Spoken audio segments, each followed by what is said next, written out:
You know, every day here on the Thom Hartmann Program, Louise and I and our team, Sean, Nate, Shira, Dave, Chase, Sue, Nigel, Ron, we all work to put together the very, very best show we possibly can. And there's an enormous amount of work that goes into the show.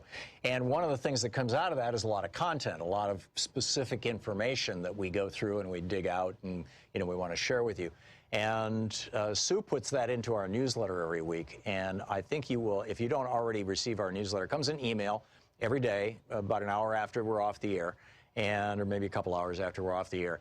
And Sue goes through and pulls literally every link to every story that we talked about and puts it into the newsletter. It's free. We don't sell the list or anything. You complete safety and security. There's no charge. There's no nothing. Just, you know, plug in your email address over at thomhartmann.com. And you get signed up for the newsletter. It's all fairly obvious. You'll see it on the website. So check it out, thomhartmann.com. Thank you. We're reading the Mueller report. This is from page 43. It's about the GRU, the intelligence agency within the Russian government. The GRU continued its release efforts through Guccifer 2.0 until August 2016. For example, on August 15th, 2016, the Guccifer 2.0 persona sent a candidate for the U.S. Congress documents related to the candidate's opponent.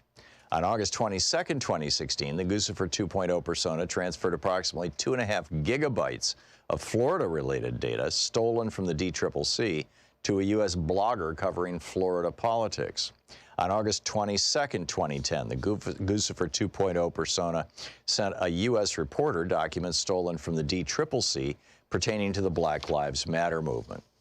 The GRU was also in contact through Guccifer 2.0 persona with, redacted by Bill Barr, a former Trump campaign member, redacted by Bill Barr. In early August 2016, redacted by Bill Barr, Twitter's suspension of the Guccifer 2.0 Twitter account. After it was reinstated, GRU officers posing as Guccifer 2.0 wrote, redacted by Bill Barr, via private message, "Thank you for writing back. Did you find anything interesting in the docs I posted?" On August 17, 2016, the GRU added, "Please help me if I can help you anyhow. It would be a great pleasure to me." On September 9, 2016, the GRU, again posing as Guccifer 2.0, referred to a stolen DCCC document posted online and asked, redacted by Bill Barr, "What do you think of the info on the turnout model for the Democrats' entire presidential campaign?" Redacted by Bill Barr responded, "Pretty standard. The investigation did not identify evidence of other communication between," redacted by Bill Barr, "and Guccifer 2.0. Number 3, use of WikiLeaks. In order to expand its interference in the 2016 U.S. presidential election, the GRU units transferred many of the documents they stole from the DNC and the chairman of the Clinton campaign to WikiLeaks. GRU officers used both the DC leaks and Guccifer 2.0 personas to communicate with WikiLeaks through Twitter private messaging and through encrypted channels, including possibly through WikiLeaks' private communications system. Subset A, WikiLeaks expressed opposition toward Clinton campaign. WikiLeaks, and particularly its founder Julian Assange, privately expressed opposition to candidate Clinton well before the first release of stolen documents. In November 2015, Assange wrote to other members and associates of WikiLeaks that, quote, "We believe it would be much better for the GOP to win. Dems plus media plus liberals would then form a bloc to reign in their worst qualities. With Hillary in charge, GOP will be pushing for her worst qualities. Dems plus media plus neoliberals will be mute. She's a bright, well-connected, sadistic sociopath." End of quote. In March 2016, WikiLeaks released a searchable archive of approximately 30,000 Clinton emails that had been obtained through FOIA litigation. While designing the archive, one WikiLeaks member explained the reason for building the archive to another associate. Page 45, quote, "We want this repository to become the place to search for background on Hillary's plotting at the State Department during 2009 to 13. Firstly, because it's useful and will annoy Hillary, but secondly, because we want to be seen as a resource and player in the U.S. election, because it may encourage people to send us even more important leaks." Section B, WikiLeaks' first contact with Guccifer 2.0 and DC leaks. Shortly after the GRU's first release of stolen documents through DCleaks.com in June 2016, GRU officers also used the DC Leaks persona to contact WikiLeaks about possible coordination in the future release of stolen emails. On June 14, 2016, DC Leaks sent a direct message to WikiLeaks noting, quote, "You announced your organization was preparing to publish more Hillary emails. We are ready to support you. We have some sensitive information too, in particular her financial documents. Let's do it together. What do you think about publishing our info at the same moment? Thank you." And the matter that follows that has been redacted by Bill Barr. Around the same time, WikiLeaks initiated communications with the GRU persona, Guccifer 2.0, shortly after it was used to release documents stolen from the DNC. On June 22, 2016, 7 days after Guccifer 2.0's first releases of stolen DNC documents, WikiLeaks used Twitter's direct message function to contact the Guccifer 2.0 Twitter account and suggest that Guccifer 2.0, quote, "Send any new material stolen from the DNC here to us to review, and it will have a much higher impact than what you are doing," end quote. On July 6, 2016, WikiLeaks again contacted Guccifer 2.0 through Twitter's private messaging function, writing, quote, "If you have anything Hillary related, we want it in the next 2 days preferable, because this DNC is approaching and she will solidify Bernie supporters behind her afterwards," end quote. The Guccifer 2.0 persona responded, "Okay, I see." WikiLeaks also explained, "We think Trump has only a 25% chance of winning against Hillary, so conflict between Bernie and Hillary is interesting," end of quote. Item C, the GRU's transfer of stolen materials to WikiLeaks. Both the GRU and WikiLeaks sought to hide their communications, which has limited the office's ability to collect, that would be the special counsel's office, to collect all of the communications between them. Thus, although it is clear that the stolen DNC and Podesta documents were transferred from the GRU to WikiLeaks, and then the whole rest of that page has been redacted by Bill Barr. It's the Mueller report. This is the Thom Hartmann Program.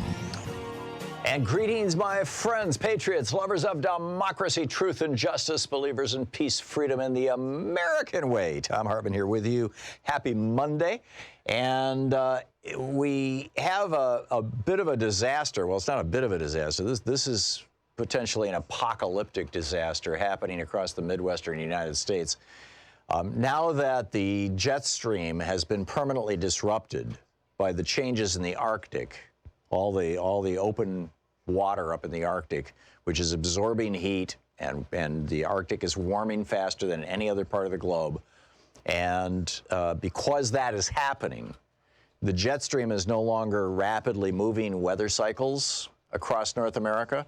And by the way, this is happening literally in the entire Northern Hemisphere. So this is, North America, Europe, Asia, Russia, the whole bit, right? That weather that used to pass through in a day, you get 1 day of severe thunderstorms, maybe a few hours, right? Remember 20, 30, 40 years ago, yeah, and there might be even a tornado. Yeah, but it lasted for 5 minutes.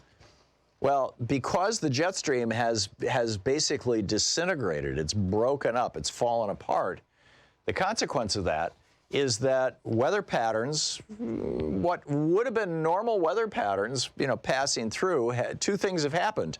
Number one, they're far more severe than they were. There's 6% more moisture in the atmosphere right now because the atmosphere is 1.5 degrees Celsius warmer than it was 40 years ago, 50 years ago. And, or a full degree anyway, a full degree Celsius, a 1.5 degrees Fahrenheit, 2 degrees Fahrenheit more or less. So warmer air holds more moisture. So there's more moisture in the air, which means that when warm air collides with cold air, or moist air hits dry air, that moisture precipitates out as rain. So we get more rain. But also because the jet stream has weakened, that those rain systems are not moving through rapidly. They're moving very, very slowly as a consequence of this. They're just hanging in place for a long time. And the result of that is massive flooding. And that is happening all across the Midwest. It is killing people. I noticed the news reports this morning about, people's homes being destroyed and all this kind of stuff, and some great, wow, look at this footage of this tornado and that hurricane and, all this kind of stuff. Or not hurricane, that thunderstorm. But nobody was pointing out that this is being driven by, this is being exacerbated by, this is being made worse by climate change. I mean, it's making the weather more severe. We saw it in the winter with the Arctic cyclone bomb weather where places like Washington, D.C. are getting like 30 below zero for a week at a time. I mean, it normally never happens. Now it's happening every year. And this is just over the last couple decades, right? The last 15, 20 years. And this is all being made worse by climate change. Individuals' homes are being destroyed, communities are being damaged. And why is this happening? This is happening because we have now passed 415 parts per billion of carbon dioxide in the atmosphere. I mean, this is just something that has never happened, parts per million, excuse me. This has just literally never happened before in the history of the human race. I mean, it's happened before in the history of the planet, but not when humans were here. We are higher than I mean, this is like millions of years ago. Humans have only been around for a couple 100,000 years. Certainly not since the Industrial Revolution, or the Agricultural Revolution, excuse me, 10,000 years ago. So what do we do about this? Well, because first of all, get ready. This fall, you're going to see an explosion in food prices, which is going to be driving up inflation, which may, depending on how strongly Trump can control the Fed, cause the Fed to raise interest rates, which then would cause the economy to slide into a depression, because, it would be the end of this long, long cycle. And the evidence of this right now in Iowa, less than half of the crops have been planted. The 5-year average is 76%. And by the way, that 5-year average is the most recent 5 years when the weather has been getting weird. In Minnesota, the 5-year average is 65% of crops are in by now. It's only 21%. In North Dakota, the 5-year average is 43% of crops are in. Right now, only 11%. In South Dakota, the 5-year average is 54% are in. Right now, only 4% are in. I mean, this is a catastrophe, right? U.S. farmers, this is from the U.S. Department of Agriculture. U.S. farmers seeded 30% of the U.S. 2019 corn crop by Sunday, lagging the 5-year average of 66%. The soybean crop was 9% planted, behind the 5-year average of 29%. This is nationwide. Can you imagine what this is going to do to food prices? This is substantial. According to the U.S. Department of Agriculture's crop progress reports, about 11% of Illinois corn has been planted, 4% of soybeans. Around this time last year, 88% of corn, 56% of soybeans were in the ground. Right now, soil moisture levels in the state of Illinois are in the 90 to 99th percentile, statewide. In other words, the entire state of Illinois is basically utterly drenched. This is from ABC 7 Chicago.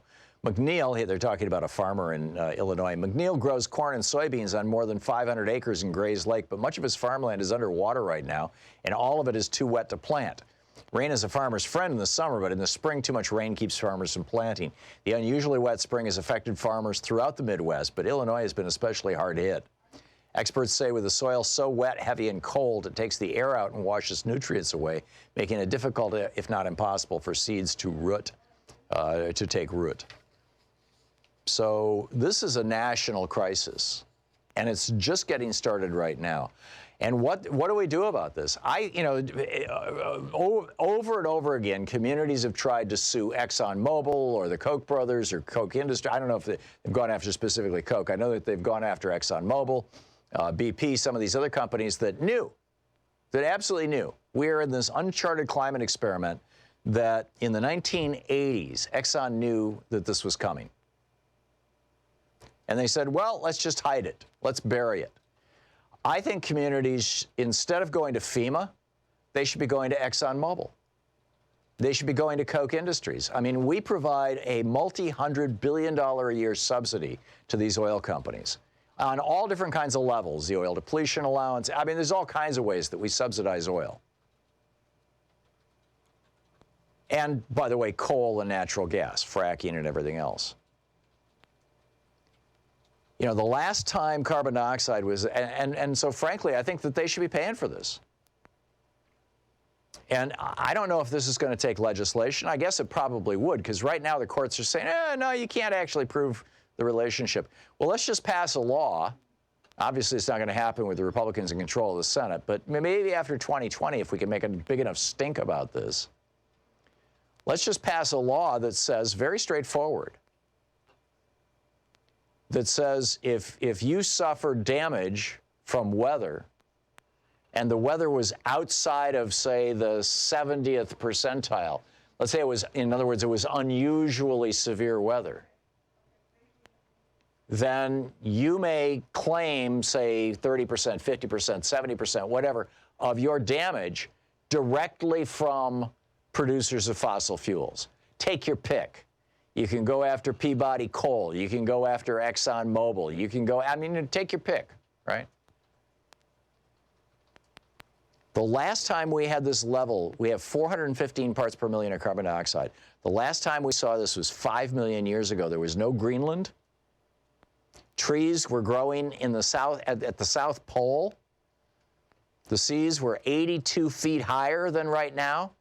When it was this level of carbon dioxide that we have right now. You say, well, we don't have it yet. Well, it's on its way. You know, geology moves slowly. This is criminal. In addition to civil penalties, and in addition to the ability to sue these guys, we should be able to prosecute them. I mean, Exxon knew all about this, and they launched this massive disinformation campaign, which is still being parroted by Rupert Murdoch's Fox News and by Donald Trump and by literally every single Republican in Congress. Within 10 years, we're going to cross 450 parts per million. That takes us back, what, 10, 20 million years ago? I mean, it's really simple what we have to do. I know Pete Buttigieg is saying, oh, we need carbon capture and tax. Right. Well, the fossil fuel industry is saying that. What we need to do is stop drilling. We need to stop mining. We need to stop fracking. And we need to start building out a renewable infrastructure. And we need to start it today. We need a Green New Deal. That's what we need. And we also need to point out that these people are criminals. These people at ExxonMobil. They sold us out. They have deliberately wrecked the planet. I mean, look at Lee Raymond. He was the guy who looks like the Mike Myers character, fat bastard. He took $400 million from ExxonMobil while he was orchestrating a campaign of climate denial. Why is this guy not in prison? He's like Darth Vader or Thanatos. I mean, literally the destroyer of a planet, this man, among others, among the other executives at ExxonMobil and these other companies and petro-billionaires like the Kochs. There's a great op-ed over on Common Dreams. Says, calls these people out and says, they lack a soul. And by the way, if you're invested in oil in these companies, get out while you can still afford to. And then he adds, their names will be vilified for as long as human beings live. So, what do? I think we go after them. I think we go after them financially. I think we go after them legally. What do you think we should be doing to clean this planet up? Is it time to sit around and talk about cap and trade, or is it time to talk about a Green New Deal and actual change? Where do we go with this? What do we do about this? Do you live in the Midwest? Have you been affected by this? Is this weather unusual from your point of view? I mean, I grew up in Michigan. I remember thunderstorms and tornadoes. I've seen a bunch of them. I've never seen anything like what's going through there right now. This is the Thom Hartmann Program. What are you experiencing? What's your sense of this? It's 18 minutes past the hour. We'll be back.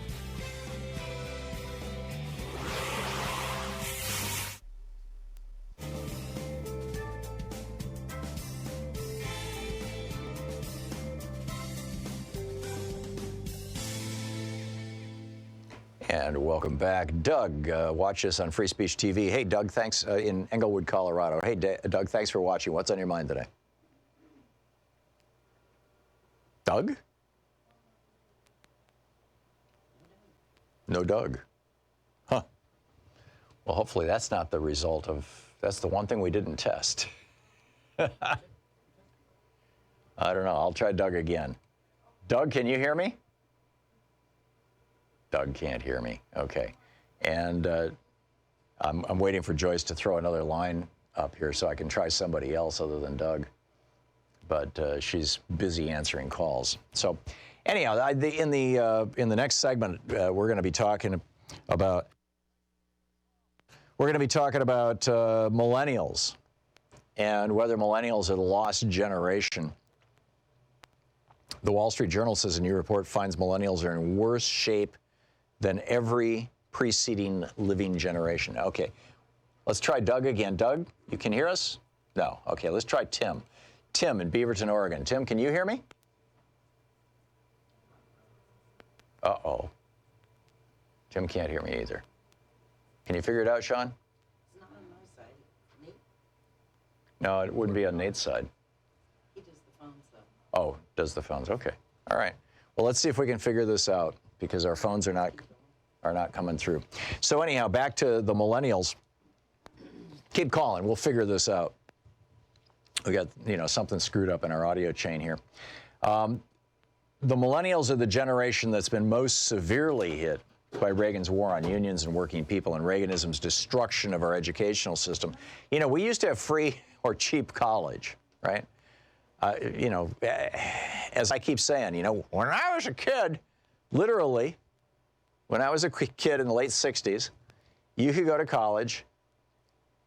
You could put yourself through college with a part-time job, a minimum wage job. You could actually, one of Elizabeth Warren's stories, and I think it's fascinating, Elizabeth Warren's stories is about how her mother, when her father lost his job, her mother got a minimum wage job and kept the family going.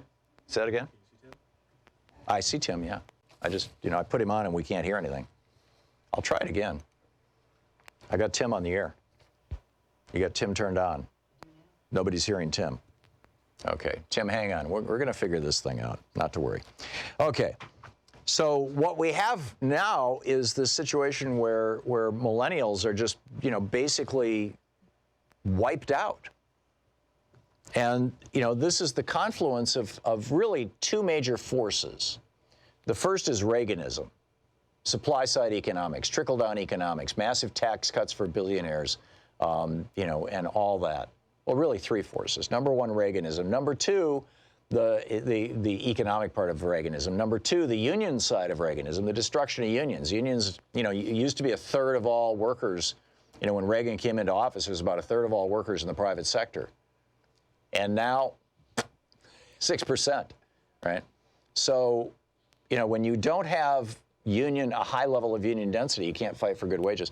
And then the third, of course, is the 2005 bankruptcy bill, which made it illegal to discharge student loans through bankruptcy, which was this giant wet kiss to the banks in Delaware and New York. So, anyhow, we're going to figure out our phones. We'll be back. Stick around. I want to get into this rant a little deeper too. Hang on. We'll be right back. It's 22 minutes past the hour.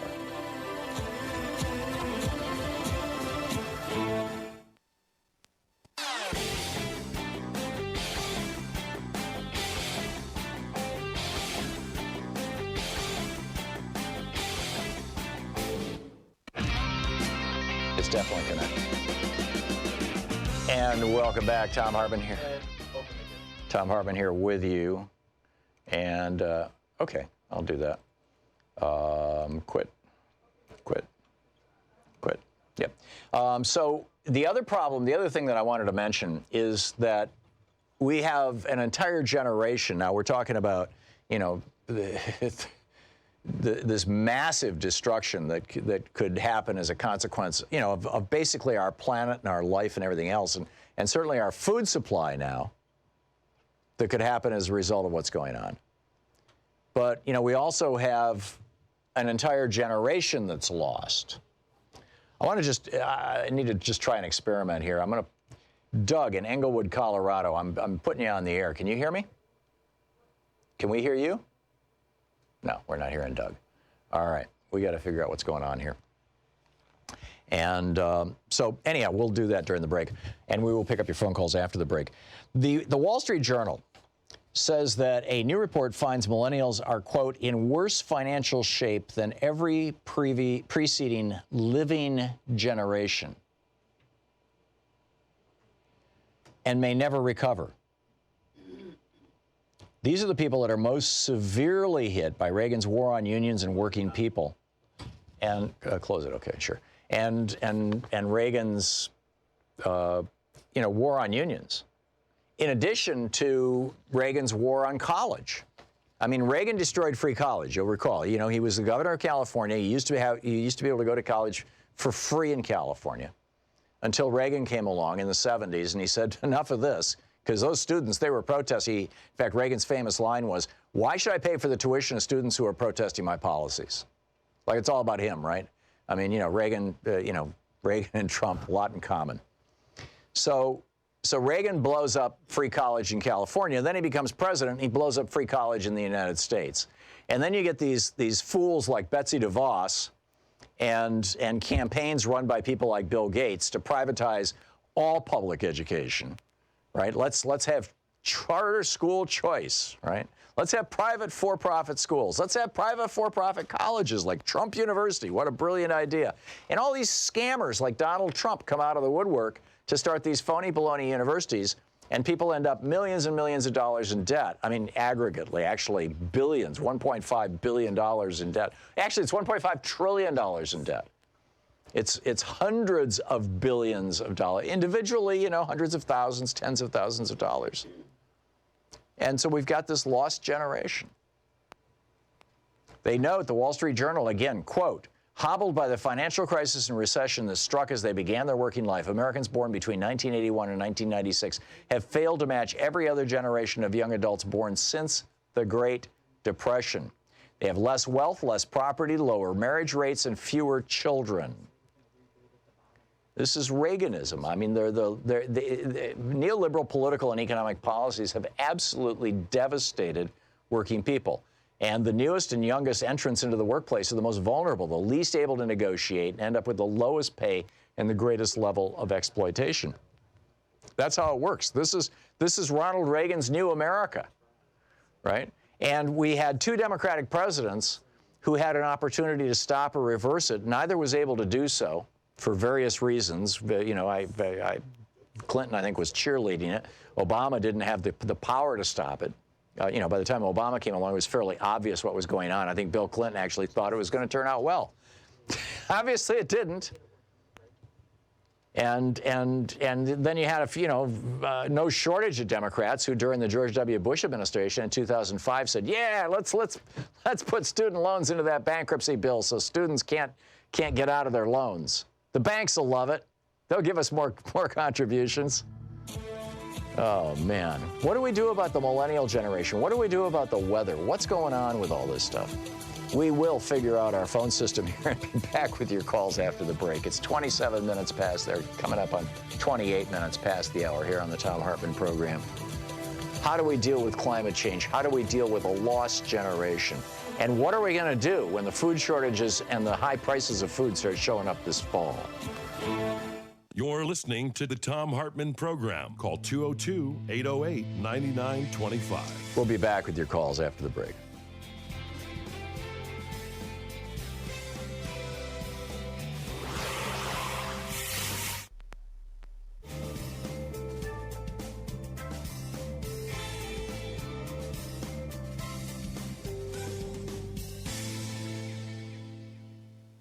We're reading the Mueller report. This is from page 43. It's about the GRU, the intelligence agency within the Russian government. The GRU continued its release efforts through Guccifer 2.0 until August 2016. For example, on August 15th, 2016, the Guccifer 2.0 persona sent a candidate for the U.S. Congress documents related to the candidate's opponent. On August 22nd, 2016, the Guccifer 2.0 persona transferred approximately 2.5 gigabytes of Florida-related data stolen from the DCCC to a U.S. blogger covering Florida politics. On August 22nd, 2010, the Guccifer 2.0 persona sent a U.S. reporter documents stolen from the DCCC pertaining to the Black Lives Matter movement. The GRU was also in contact through Guccifer 2.0 persona with, redacted by Bill Barr, a former Trump campaign member, redacted by Bill Barr. In early August 2016, redacted by Bill Barr, Twitter's suspension of the Guccifer 2.0 Twitter account. After it was reinstated, GRU officers posing as Guccifer 2.0 wrote, redacted by Bill Barr, via private message, "Thank you for writing back. Did you find anything interesting in the docs I posted?" On August 17, 2016, the GRU added, "Please help me if I can help you anyhow. It would be a great pleasure to me." On September 9, 2016, the GRU, again posing as Guccifer 2.0, referred to a stolen DCCC document posted online and asked, redacted by Bill Barr, "What do you think of the info on the turnout model for the Democrats' entire presidential campaign?" Redacted by Bill Barr responded, "Pretty standard. The investigation did not identify evidence of other communication between," redacted by Bill Barr, "and Guccifer 2.0. Number 3, use of WikiLeaks. In order to expand its interference in the 2016 U.S. presidential election, the GRU units transferred many of the documents they stole from the DNC and the chairman of the Clinton campaign to WikiLeaks. GRU officers used both the DC leaks and Guccifer 2.0 personas to communicate with WikiLeaks through Twitter private messaging and through encrypted channels, including possibly through WikiLeaks' private communications system. Subset A, WikiLeaks expressed opposition toward Clinton campaign. WikiLeaks, and particularly its founder Julian Assange, privately expressed opposition to candidate Clinton well before the first release of stolen documents. In November 2015, Assange wrote to other members and associates of WikiLeaks that, quote, "We believe it would be much better for the GOP to win. Dems plus media plus liberals would then form a bloc to reign in their worst qualities. With Hillary in charge, GOP will be pushing for her worst qualities. Dems plus media plus neoliberals will be mute. She's a bright, well-connected, sadistic sociopath." End of quote. In March 2016, WikiLeaks released a searchable archive of approximately 30,000 Clinton emails that had been obtained through FOIA litigation. While designing the archive, one WikiLeaks member explained the reason for building the archive to another associate. Page 45, quote, "We want this repository to become the place to search for background on Hillary's plotting at the State Department during 2009 to 13. Firstly, because it's useful and will annoy Hillary, but secondly, because we want to be seen as a resource and player in the U.S. election, because it may encourage people to send us even more important leaks." Section B, WikiLeaks' first contact with Guccifer 2.0 and DC leaks. Shortly after the GRU's first release of stolen documents through DCleaks.com in June 2016, GRU officers also used the DC Leaks persona to contact WikiLeaks about possible coordination in the future release of stolen emails. On June 14, 2016, DC Leaks sent a direct message to WikiLeaks noting, quote, "You announced your organization was preparing to publish more Hillary emails. We are ready to support you. We have some sensitive information too, in particular her financial documents. Let's do it together. What do you think about publishing our info at the same moment? Thank you." And the matter that follows that has been redacted by Bill Barr. Around the same time, WikiLeaks initiated communications with the GRU persona, Guccifer 2.0, shortly after it was used to release documents stolen from the DNC. On June 22, 2016, 7 days after Guccifer 2.0's first releases of stolen DNC documents, WikiLeaks used Twitter's direct message function to contact the Guccifer 2.0 Twitter account and suggest that Guccifer 2.0, quote, "Send any new material stolen from the DNC here to us to review, and it will have a much higher impact than what you are doing," end quote. On July 6, 2016, WikiLeaks again contacted Guccifer 2.0 through Twitter's private messaging function, writing, quote, "If you have anything Hillary related, we want it in the next 2 days preferable, because the DNC is approaching and she will solidify Bernie supporters behind her afterwards," end quote. The Guccifer 2.0 persona responded, "Okay, I see." WikiLeaks also explained, "We think Trump has only a 25% chance of winning against Hillary, so conflict between Bernie and Hillary is interesting," end of quote. Item C, the GRU's transfer of stolen materials to WikiLeaks. Both the GRU and WikiLeaks sought to hide their communications, which has limited the office's ability to collect, that would be the special counsel's office, to collect all of the communications between them.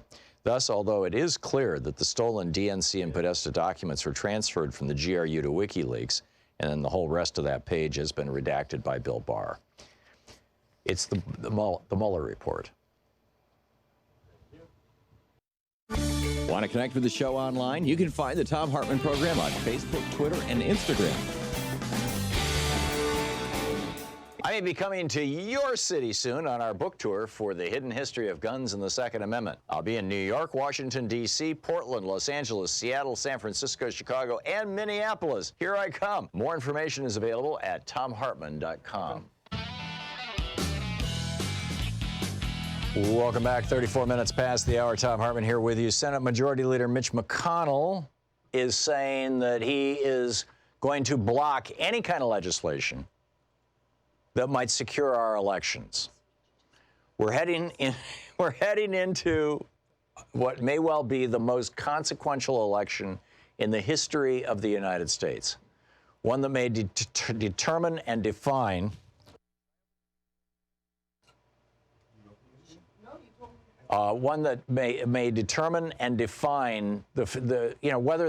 whether our republic exists, whether we continue as a republic.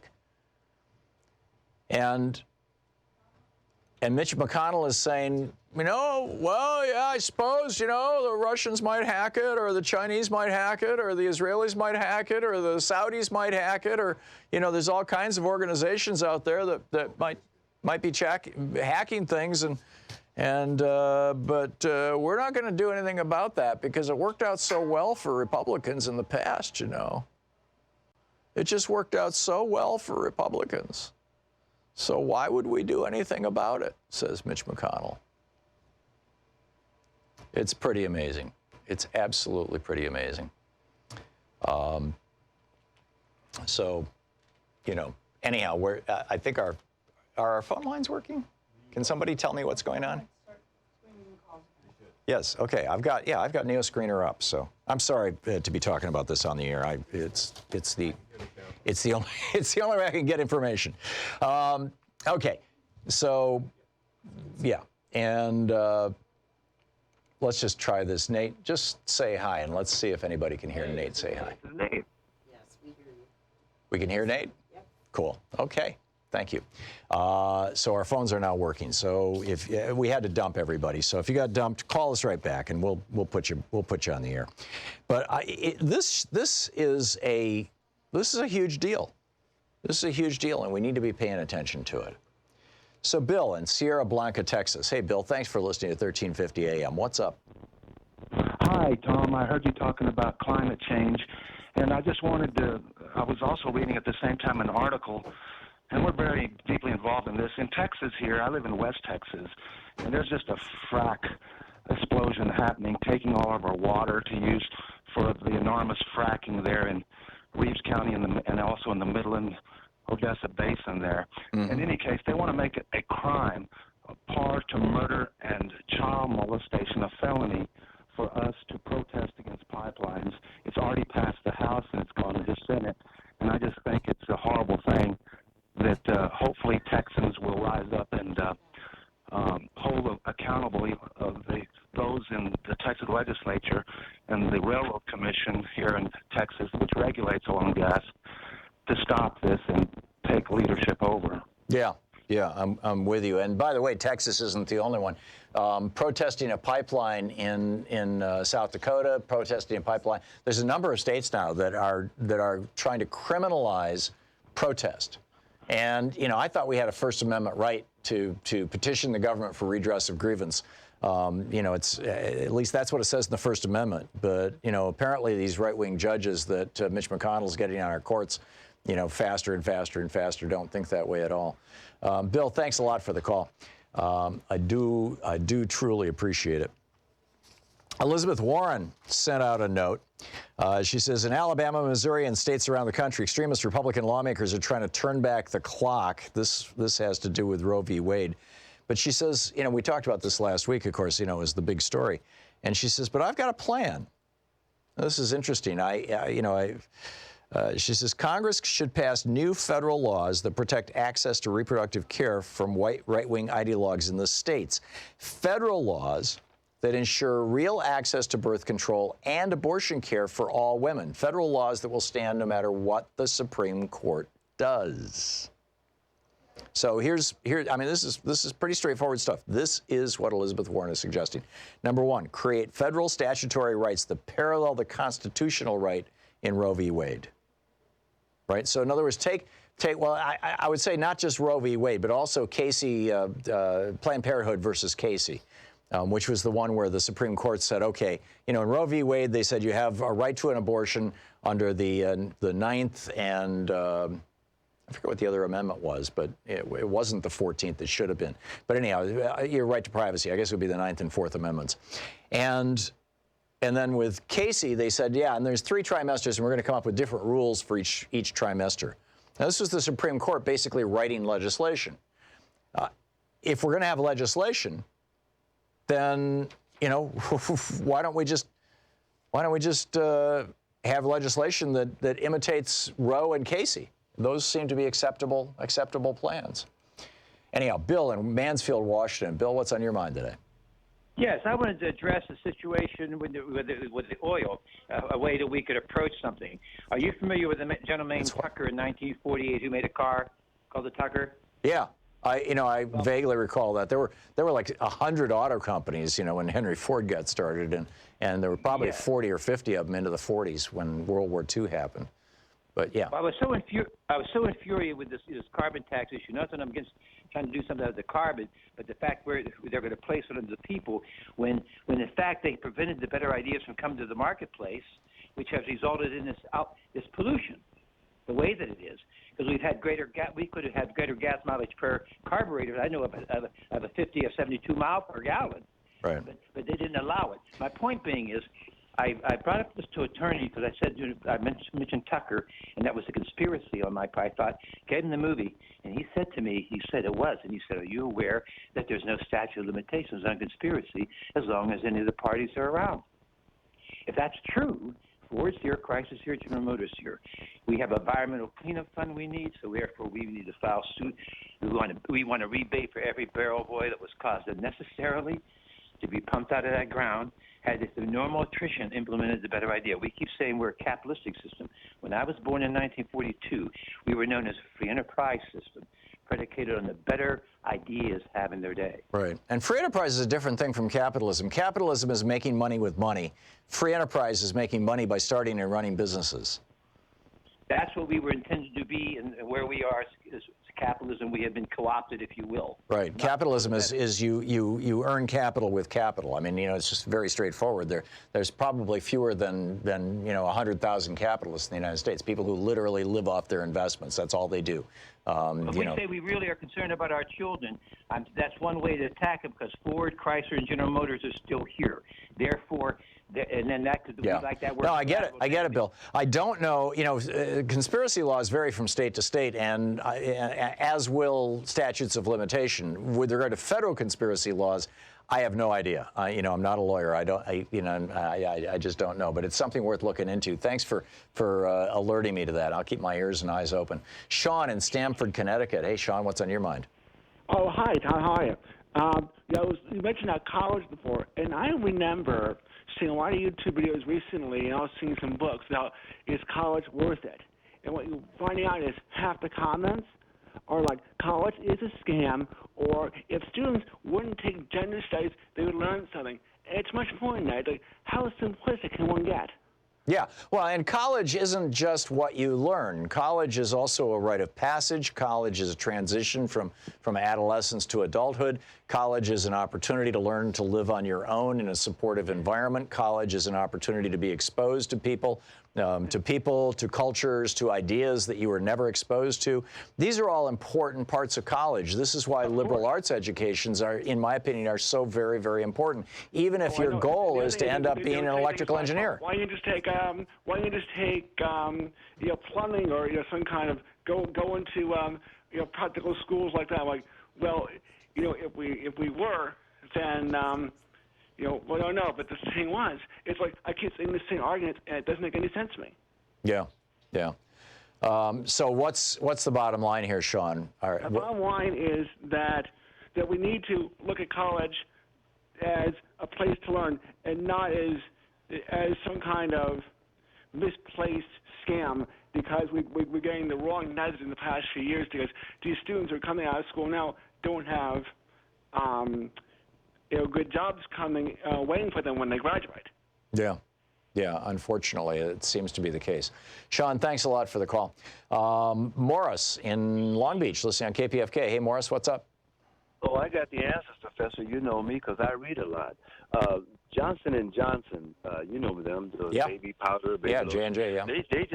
They just got sued for hundreds of millions of dollars. Hundreds of millions. Because of the asbestos in the talcum powder, you mean? That's why they call you the professor. So here's what we're going to do. We're going to hire them to represent. They got an easier case against the fossil fuel industry because they got evidence, they've got admission of guilt. So the people are going to hire those fellas to work for us. And we're going to take these corporations down one at a time. I got a question for you, Professor. I asked you this question years ago. What do you call a person that operates with sinister impunity and never goes to jail? Donald Trump. No, he might go. A corporation. You never jailed a corporation, my brother. Yeah. Thanks for taking my call. You're right. Very, very well said, Morris. Thank you for the call.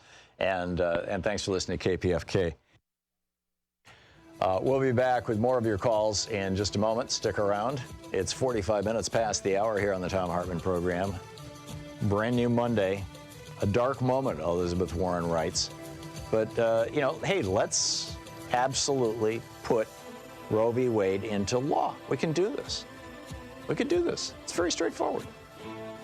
You're listening to Thom Hartmann. Visit thomhartmann.com for audio and video archives. And let's start putting some of these fossil fuel billionaires who have been lying to us and funding people who lie to us on a regular basis, either in jail or in hock.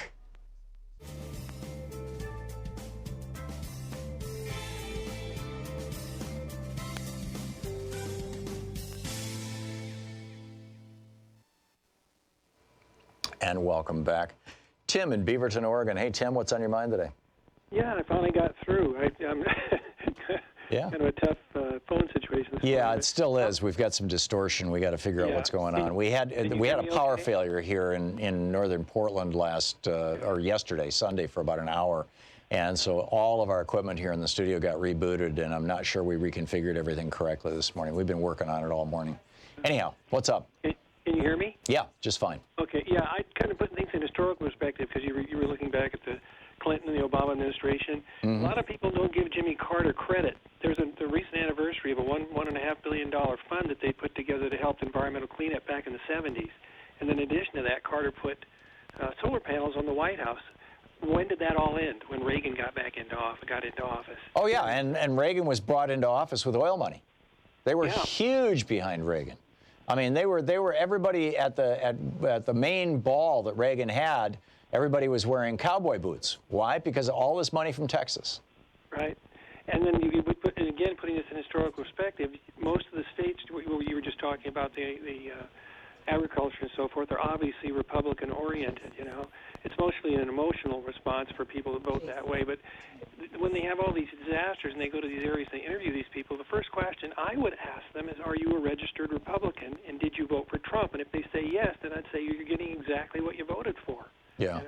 Maybe that kind of, because logic isn't working with those people anymore. Except this goes way back before Trump. I mean, Trump is a climate denier, but he's not unique. Every single Republican is a climate denier right now because they're getting so much money from the Kochs, and the Kochs made all their money, or all their initial money, off oil. Yeah, and one quick story. This is classic. It was on Fox News actually about a year and a half ago. They were saying that Chevy Bolts, the electric cars, were catching on fire, when in fact that was a complete lie. But Rupert Murdoch is in bed with the Saudis. How many sales do you think were eliminated because of these Fox News viewers? You see Probably quite a few. And what's his name? Sultan Mohammed bin Talaweed or something like that, or. Tal Alaweed, he used to own 7% of Fox, but I think he sold that after 9/11 because, it kind of came out.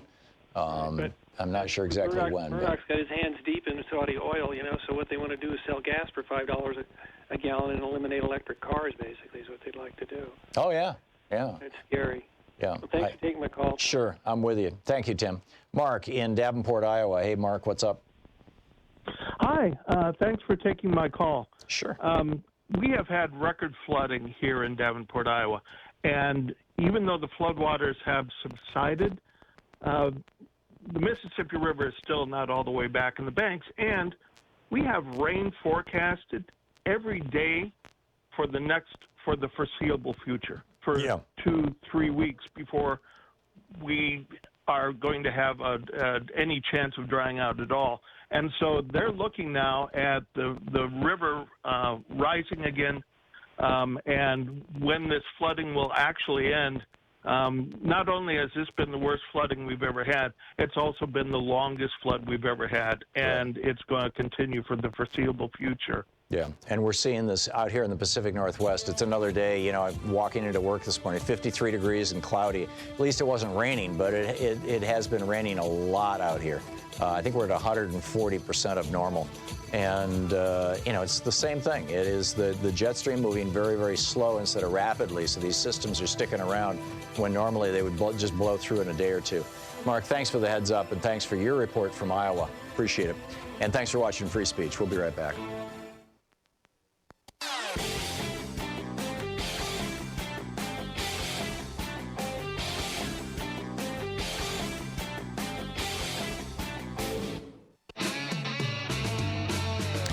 Welcome back. Thom Hartmann here with you, and Maxine in Louisville, Colorado. Hey, Maxine, what's up? Hey, Tom, how are you? I'm well. What's on your mind? Well, I wanted to talk to you a little bit about the cost of college education, because I'm a little bit younger than you are. Mm-hmm. I'll be 58 this year. And when I applied for college, when I looked at colleges in 1970, I guess 77, it cost about $3,000 a year all in. Right. When I applied, the next year it cost $5,000. The year I started, it was $7,000, and the next year it was $9,000. Wow. So between 1977 and 1980, the cost of college, this was upstate New York private college, right, tripled. What do you attribute that to? Because this was pre-Reagan. This was during the Carter administration. So I hear people talk about it, and I get it. I understand. It's ridiculous. I mean, I have a 14-year-old, and I don't know how I'm going to send her to college. But there was a huge hit at the end of the 70s, and many of us who thought we could get, take out a student loan for $2,500 and get a summer job and maybe get a little money from our parents ended up being completely unprepared because of a radical increase in the cost. Right.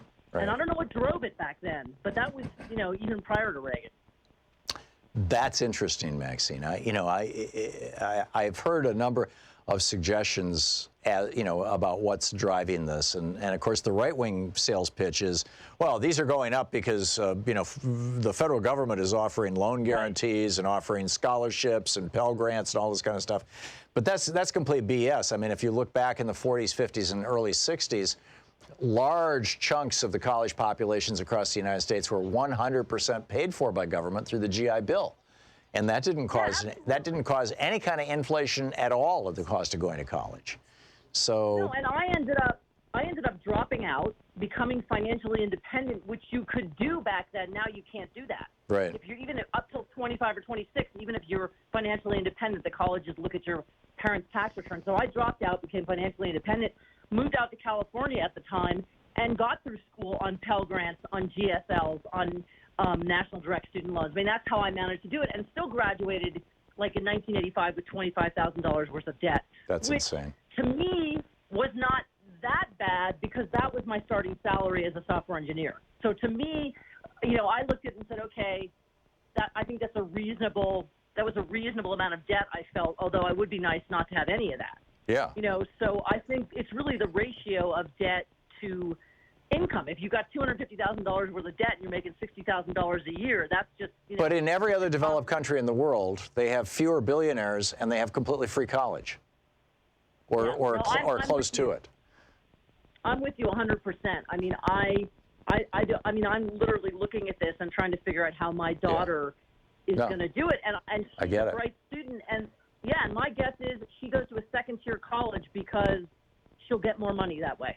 Yeah, I get it. And it's like we're just not willing to give up our billionaires in exchange for the rest of America. I mean, you've got a few thousand people who are, literally taking all the gains, and maybe a few 10,000 people taking all the gains, and the rest of us are being wiped out. You've got two families, the Koch family and the Walton family, who have as much wealth as the bottom 40% of America.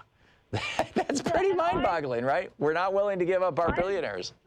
Go ahead. I know. I agree that we really got hit during the Reagan era. There's no question, and the result of Reaganomics in terms of the cost of education. But I'd be curious to try to understand what the heck happened in the late 70s, because a lot of us who were my age, we were the tail end of the baby boom. Yeah. And we really ended up getting screwed. Yeah, well, it seems like this coincided with the end of the Ford administration, the start of the Carter administration. I'm going to have to do some digging, Maxine. I don't know the answer to that, so thank you for that. Thanks for the heads up. I appreciate the call. Oliver in New York City. Hey, Oliver, what's up? Yes. Hello. Hey. I'll try to make this very brief. Climate change is but one, is the major one, but there are many crises facing us. There's reports out that 90% of the tap water in the world is filled with microparticles of plastic, microplastics in the air that we breathe, particulate matter from exhaust from cars and buildings, etc., from fossil fuel generation, is in people's brains. There are many crises facing us. Oh yeah, we are. I did a geeky science thing a couple of weeks ago about how we're pooping plastic, and nobody knows what that means, but that we are all consuming plastic. There could be 10,000 particles of plastic in a bottle of bottled water. There's typically not plastic in tap water, but there is an enormous amount of plastic in bottled water. And these plastics, they contain chemicals that cause cancer. They contain chemicals that are hormone disruptors. That alter our everything from our moods to our I want to say sexuality is too strong a word. Sex drive and those kinds of things, I guess, is what I'm talking about.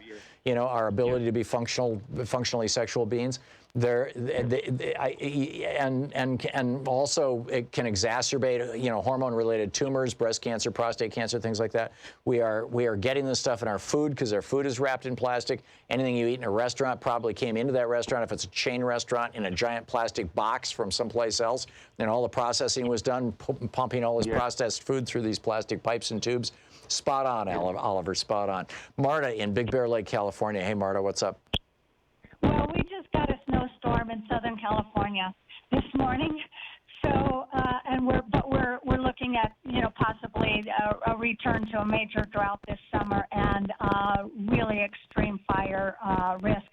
I agree so much with what you're saying that we have to take on the oil corporations, and our children's trust is doing that. I think they're going to the. Oh, that lawsuit's happening in a few weeks. Exactly. Here in Oregon. But what can we do? Everyone who's listening to you, all of our progressive friends, we want to go for the feel-good candidate. And this morning on MSNBC, they were attacking Bernie Sanders for being against fossil fuel. That's the exact words they used.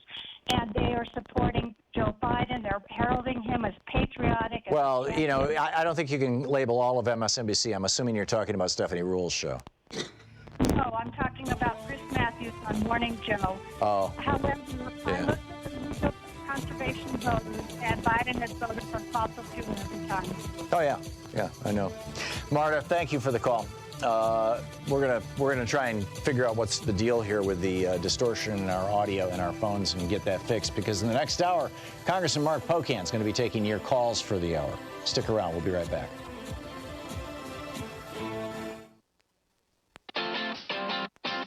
You're listening to Thom Hartmann. From U.S.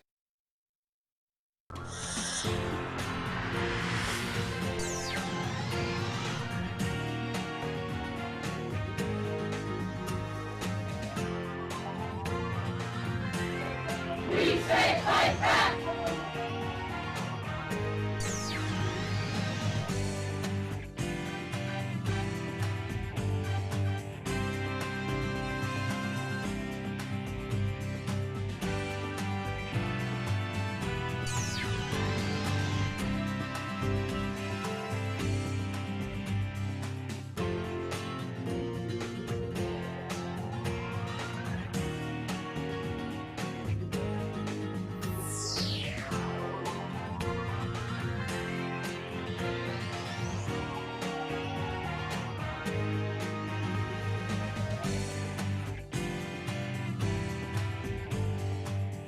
You know, every day here on the Thom Hartmann Program, Louise and I and our team, Sean, Nate, Shira, Dave, Chase, Sue, Nigel, Ron, we all work to put together the very, very best show we possibly can. And there's an enormous amount of work that goes into the show. And one of the things that comes out of that is a lot of content, a lot of specific information that we go through and we dig out and, you know, we want to share with you.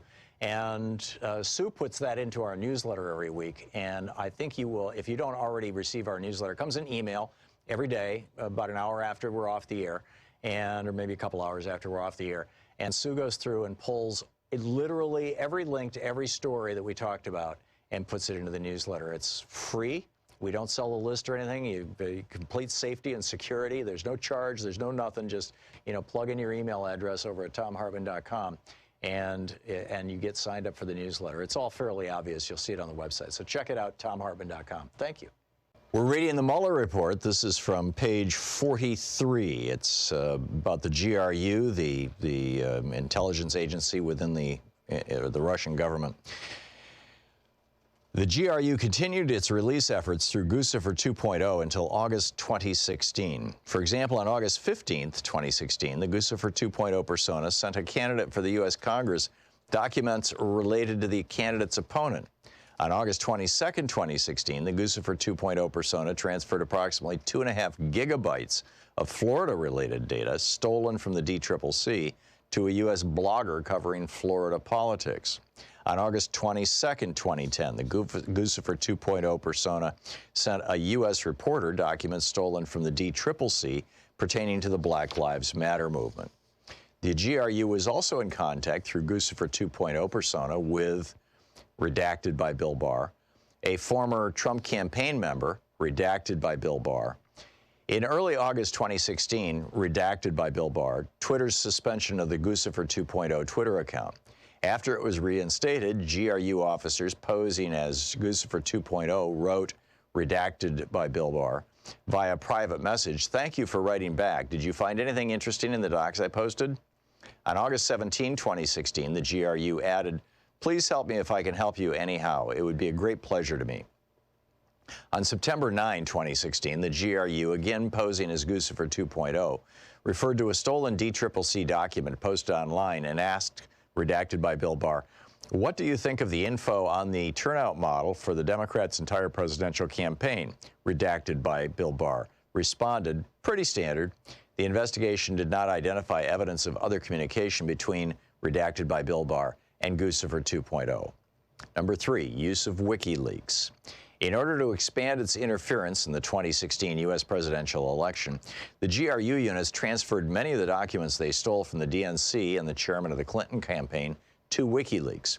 GRU officers used both the DC leaks and Guccifer 2.0 personas to communicate with WikiLeaks through Twitter private messaging and through encrypted channels, including possibly through WikiLeaks' private communications system. Subset A, WikiLeaks expressed opposition toward Clinton campaign. WikiLeaks, and particularly its founder Julian Assange, privately expressed opposition to candidate Clinton well before the first release of stolen documents. In November 2015, Assange wrote to other members and associates of WikiLeaks that, quote, "We believe it would be much better for the GOP to win. Dems plus media plus liberals would then form a bloc to reign in their worst qualities. With Hillary in charge, GOP will be pushing for her worst qualities. Dems plus media plus neoliberals will be mute. She's a bright, well-connected, sadistic sociopath." End of quote. In March 2016, WikiLeaks released a searchable archive of approximately 30,000 Clinton emails that had been obtained through FOIA litigation. While designing the archive, one WikiLeaks member explained the reason for building the archive to another associate. Page 45, quote, "We want this repository to become the place to search for background on Hillary's plotting at the State Department during 2009 to 13. Firstly, because it's useful and will annoy Hillary, but secondly, because we want to be seen as a resource and player in the U.S. election, because it may encourage people to send us even more important leaks." Section B, WikiLeaks' first contact with Guccifer 2.0 and DC leaks. Shortly after the GRU's first release of stolen documents through DCleaks.com in June 2016, GRU officers also used the DC Leaks persona to contact WikiLeaks about possible coordination in the future release of stolen emails. On June 14, 2016, DC Leaks sent a direct message to WikiLeaks noting, quote, "You announced your organization was preparing to publish more Hillary emails. We are ready to support you. We have some sensitive information too, in particular her financial documents. Let's do it together. What do you think about publishing our info at the same moment? Thank you." And the matter that follows that has been redacted by Bill Barr. Around the same time, WikiLeaks initiated communications with the GRU persona, Guccifer 2.0, shortly after it was used to release documents stolen from the DNC. On June 22, 2016, 7 days after Guccifer 2.0's first releases of stolen DNC documents, WikiLeaks used Twitter's direct message function to contact the Guccifer 2.0 Twitter account and suggest that Guccifer 2.0, quote, "Send any new material stolen from the DNC here to us to review, and it will have a much higher impact than what you are doing," end quote. On July 6, 2016, WikiLeaks again contacted Guccifer 2.0 through Twitter's private messaging function, writing, quote, "If you have anything Hillary related, we want it in the next 2 days preferable, because the DNC is approaching and she will solidify Bernie supporters behind her afterwards," end quote. The Guccifer 2.0 persona responded, "Okay, I see." WikiLeaks also explained, "We think Trump has only a 25% chance of winning against Hillary, so conflict between Bernie and Hillary is interesting," end of quote. Item C, the GRU's transfer of stolen materials to WikiLeaks. Both the GRU and WikiLeaks sought to hide their communications, which has limited the office's ability to collect, that would be the special counsel's office, to collect all of the communications between them. Thus, although it is clear that the stolen DNC and Podesta documents were transferred from the GRU to WikiLeaks, and then the whole rest of that page has been redacted by Bill Barr. It's the Mueller report. Want to connect with the show online? You can find the Thom Hartmann Program on Facebook, Twitter, and Instagram.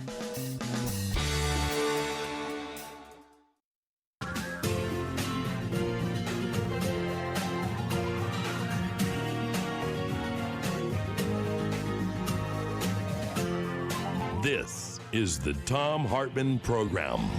And welcome back. Thom Hartmann here with you. We've been talking in the first hour about what do we do with these fossil fuel companies and their executives and the billionaires who've made money off fossil fuels, who are continuing to fund climate denial and Republicans who deny climate at the same time that literally food prices are in 3-4 months going to be just exploding as a consequence of the soaking of the Midwest. We'll continue with that conversation in the next hour, and also the one about the lost generation of millennials. But this hour, Congressman Mark Pocan is with us for the hour. Our Middays with Mark from Wednesday has been moved to Monday this week. And so, Congressman, welcome. Oh, thanks, Tom. Appreciate it. Thanks so much for being with us. And my apologies to our listeners and to our stations. We've got some distortion on our phone lines that we just can't figure out. We had a power failure here in Portland over the weekend that lasted about an hour, and it seems to have reset everything in our studio. And we've got an engineer on the line and people. But yeah, we can understand what's going on and we can hear people. So we'll try to get that fixed. We're trying to get that fixed as we continue to talk. Congressman Pocan, just FYI to our listeners, Congressman Pocan is the co-chair of the Congressional Progressive Caucus. He represents the 2nd District of Wisconsin in the U.S. House of Representatives. His website is pocan.house.gov. You can tweet him at @RepMarkPocan. And he's with us for the hour taking your calls, Middays with Mark, Monday edition. Congressman, what's at the top of your mind right now with regard to what's going on in Congress and around the world? Well, I'll tell you, I'll put a couple subjects out. If people want to talk more, we can. One, over the weekend, we saw Justin Amash came out as a Republican saying there's a full reason for having impeachment begin. Also, he went very aggressively after the Attorney General for lying about the report. Of course, Justin Amash is really more of a libertarian, I think, than anything else. But the fact that we finally have someone from the other party saying something shows that was a very big step forward in moving forward to do anything about the Mueller report and this president. Second thing, just real quick to mention, what we also saw the president go from saying he's not looking to have involvement in Iran personally, and other people are pushing him, even though we know he's the one who pulled us out of the Iranian agreement and a whole lot of other things, to tweeting yesterday that he'll basically wipe Iran off the planet via tweet. This is something that I think people are going to be talking about a lot this week. We have a classified briefing, I believe, tomorrow. It's either Tuesday or Wednesday on Iran, and it's very clear that they're looking to get involved. It seems they're doing a lot of saber rattling. And then finally, just to what you said, I think it's interesting because I just wrote a column for my local newspaper this weekend about the tariffs affecting agriculture. It's not just the fact that we've got the flooding and it's hard to even put seed in right now and they're having a lot of problems. You're going to see food prices go up because of that, but it's also with the tariffs. What's happened is because of the arbitrary use of tariffs by the president, I support targeted tariffs, but the president's done them so arbitrarily. We've had our dairy industry, our soybean industry, our corn industry, and others really affected by it.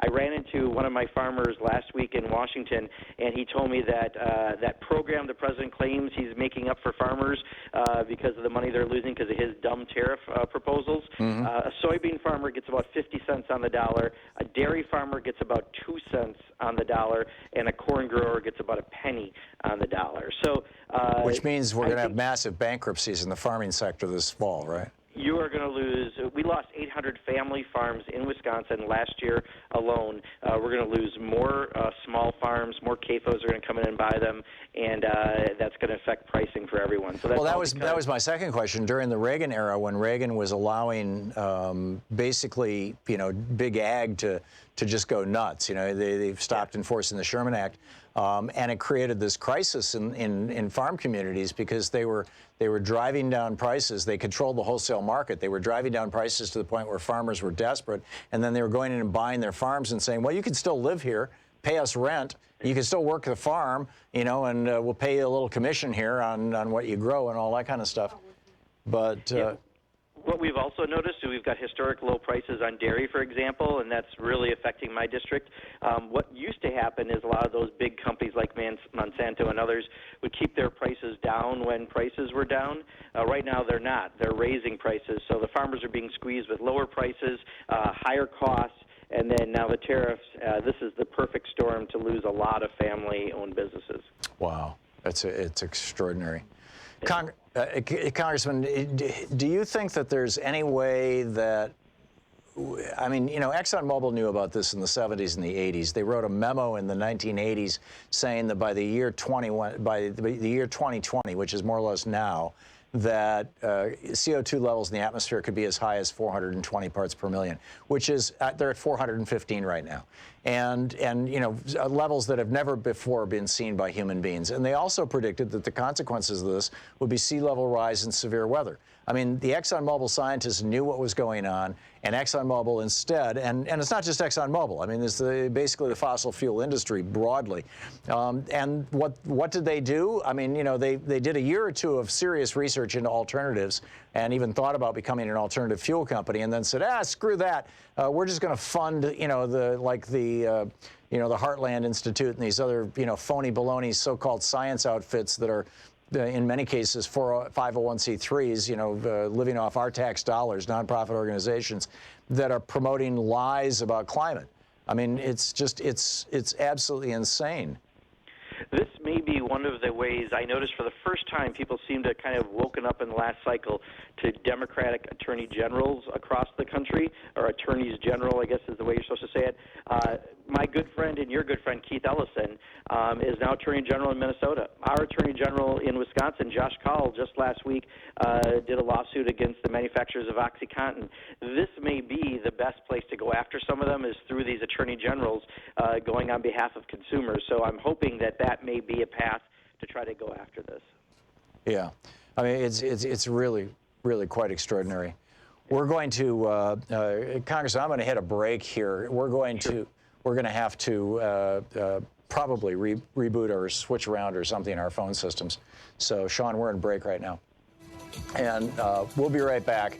Congressman Mark Pocan, Lord willing, and we can get everything fixed here, taking your calls for the hour. Stick around. It's 13 minutes past the hour on the Thom Hartmann Program. We'll be right back.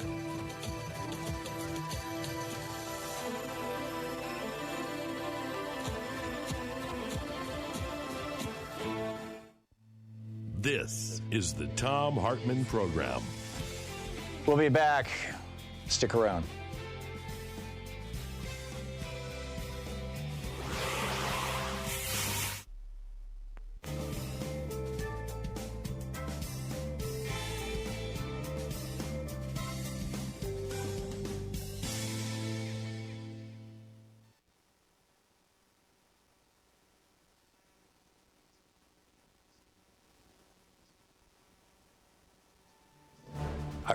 Thank you. No more dead air.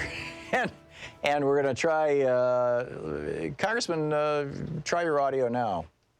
Okay. Can you hear it through Skype? Yes, I am listening to you on Skype. We are rebooting our phones once again. We're hoping that this will solve the problem. We're going through and rebooting the entire audio chain. Pardon?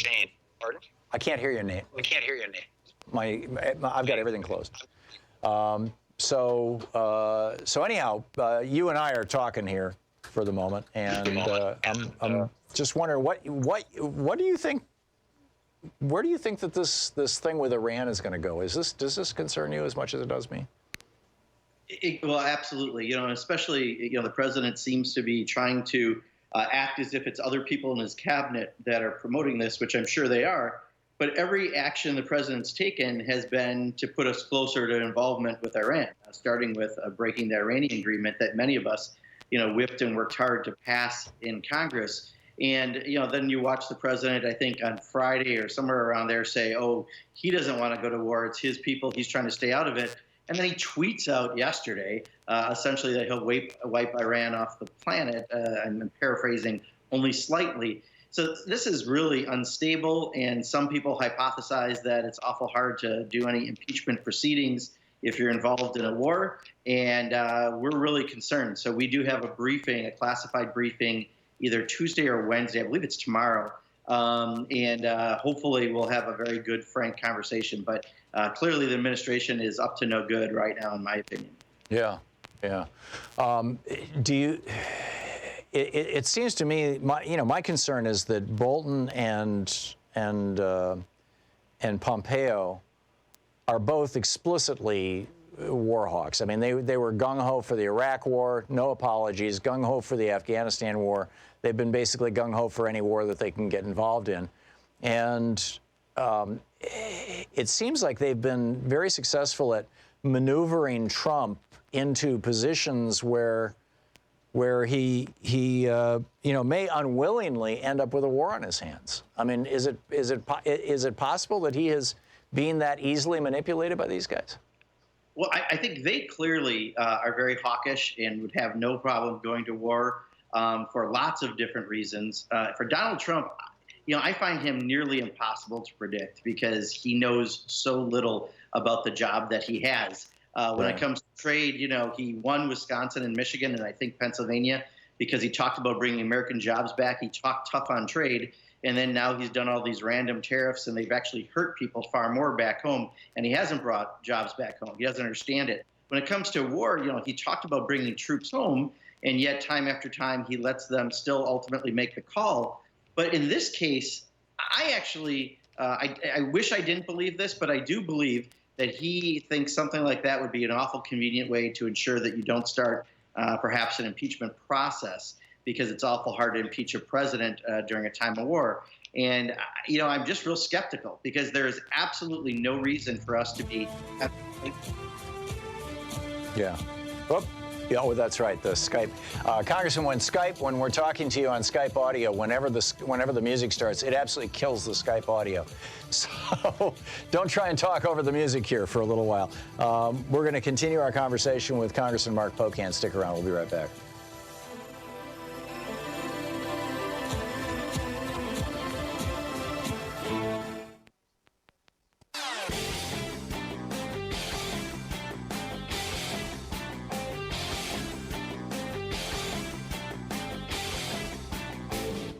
So, extraordinary news now that the first quarter is over and we're getting the results in from the Fed. It turns out here on the Thom Hartmann Program, as the Axios and our team, Sean, Nate, Shira, Dave, Chase, Sue, Nigel, Ron, we all work to put together the very, very best show we possibly can. And there's an enormous amount of work that goes into the show.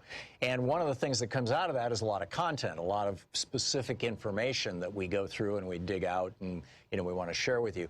And Sue puts that into our newsletter every week. And I think you will, if you don't already receive our newsletter, it comes in email every day, about an hour after we're off the air, or maybe a couple hours after we're off the air.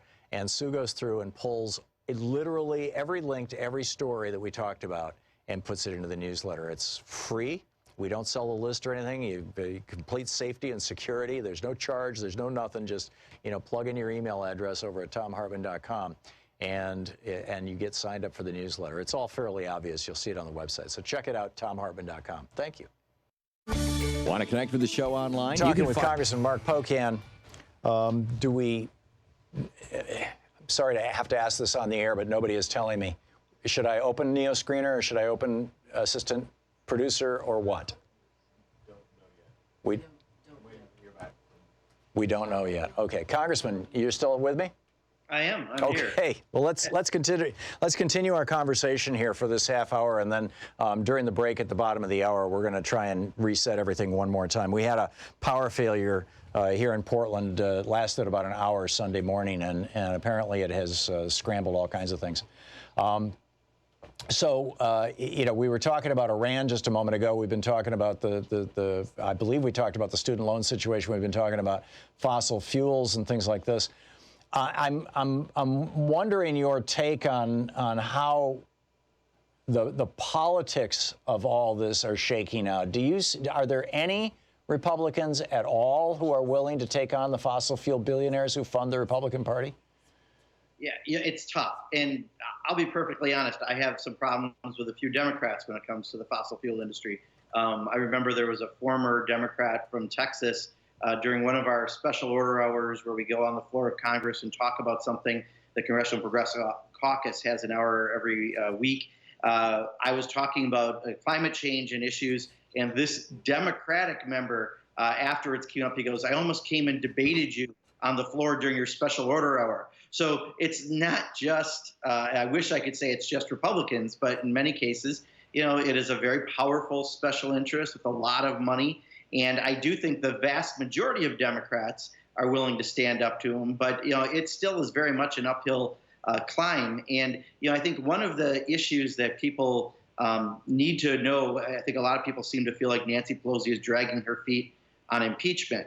And one of the things I think that she's trying to do and weigh very carefully is when we do polling and focus groups and talk to voters in districts where we're still trying to pick up seats and trying to make sure that we can really change this country and get a Democratic president, they want to talk about core economic issues, healthcare, environment, meaty issues. And all too often, when impeachment becomes the only thing reporters in Washington will ask us about, that and the DCCC's practices. And we're trying to figure out how you can balance doing everything that we need to, but showing all the good work that we've done, because we have passed a bill to get back into the Paris Climate Agreement. We're going to be doing more environmental legislation. We have passed several bills around gun violence prevention. We've passed bills around paycheck equity. We passed a bill to clean up Washington, H.R. 1. It was elections, ethics, and campaign finance reform.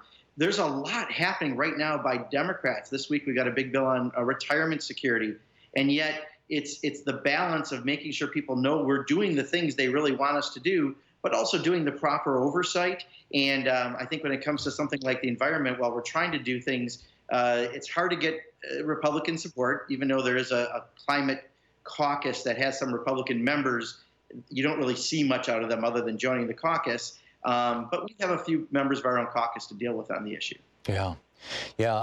With regard to the student loan situation, where do you see this going? It seems like if the Republicans can find $1.5 trillion to give to their billionaire buddies, they should be able to find $1.5 trillion to pay off everybody's student loans. Yeah, so I think what you're going to see this week also is the week that the president sits down with leadership to talk about how to fund what now is a $2 trillion infrastructure package. So I think, the first batch of monies that are going to be coming up are probably going to be coming towards infrastructure, because it is something that maybe you could see agreement between Trump and the Democrats. But, this is an issue where I introduced the first bill in the nation back in 2013.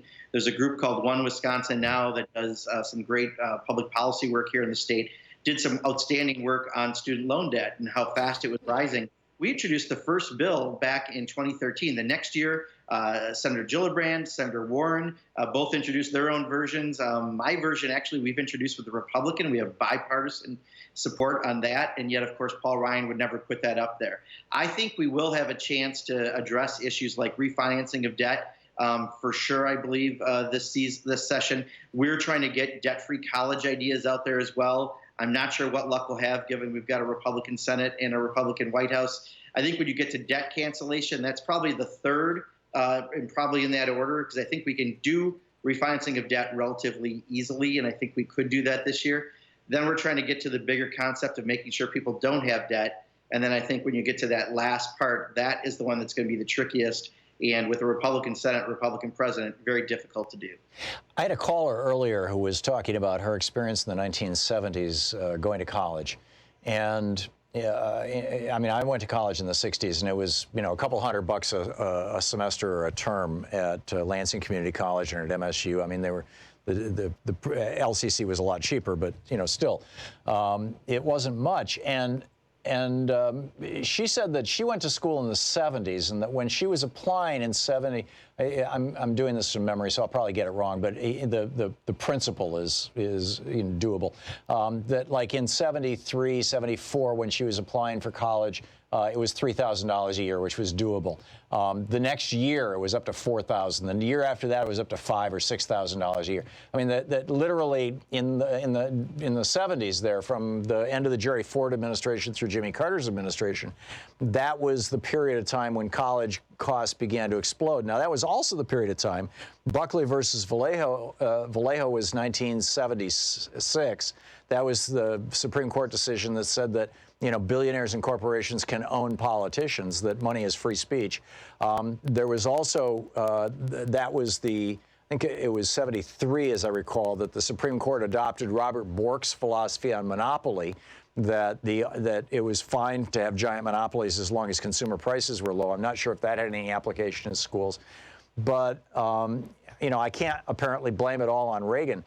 I know that the right-wingers say, oh, yeah, the school crisis is because the school pricing crisis is because the government is subsidizing people with Pell Grants, and we need to stop all that. And yet, my dad went to college for free. In fact, he was paid to go to college on the GI Bill. And that didn't drive up college prices. So that's a BS argument. Why are prices so high? Yeah, so there's a number of reasons, but one of the main ones, and this was in a New York Times piece a couple years back, but when the economy crashed back in 2008, a lot of states quit subsidizing their programs and their schools, and it took a long time. In fact, Wisconsin was one of the last, thanks to Scott Walker, to really put resources back in, and that was always one of the great equalizers, because you had strong state support for state schools, and that's where very large numbers of people went to those types of universities, and that helped to keep costs down. But if they're not living up to their end of the bargain, that is really one of the drivers. That's why our proposal that has debt-free. Yeah, the music has started, so it's killed your voice. I'm sorry, but I get it. And I, the one number that sticks in my head is that roughly when Reagan came into office, 20% of the cost of college was tuition, 80% was government payments. Today, it's reversed. It's 80% is tuition and 20% is government payments.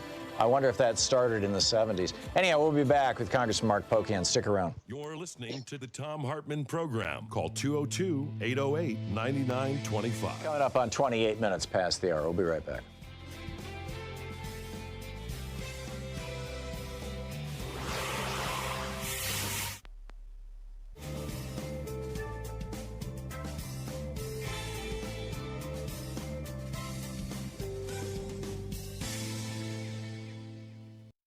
We're reading the Mueller report. This is from page 43. It's about the GRU, the intelligence agency within the Russian government.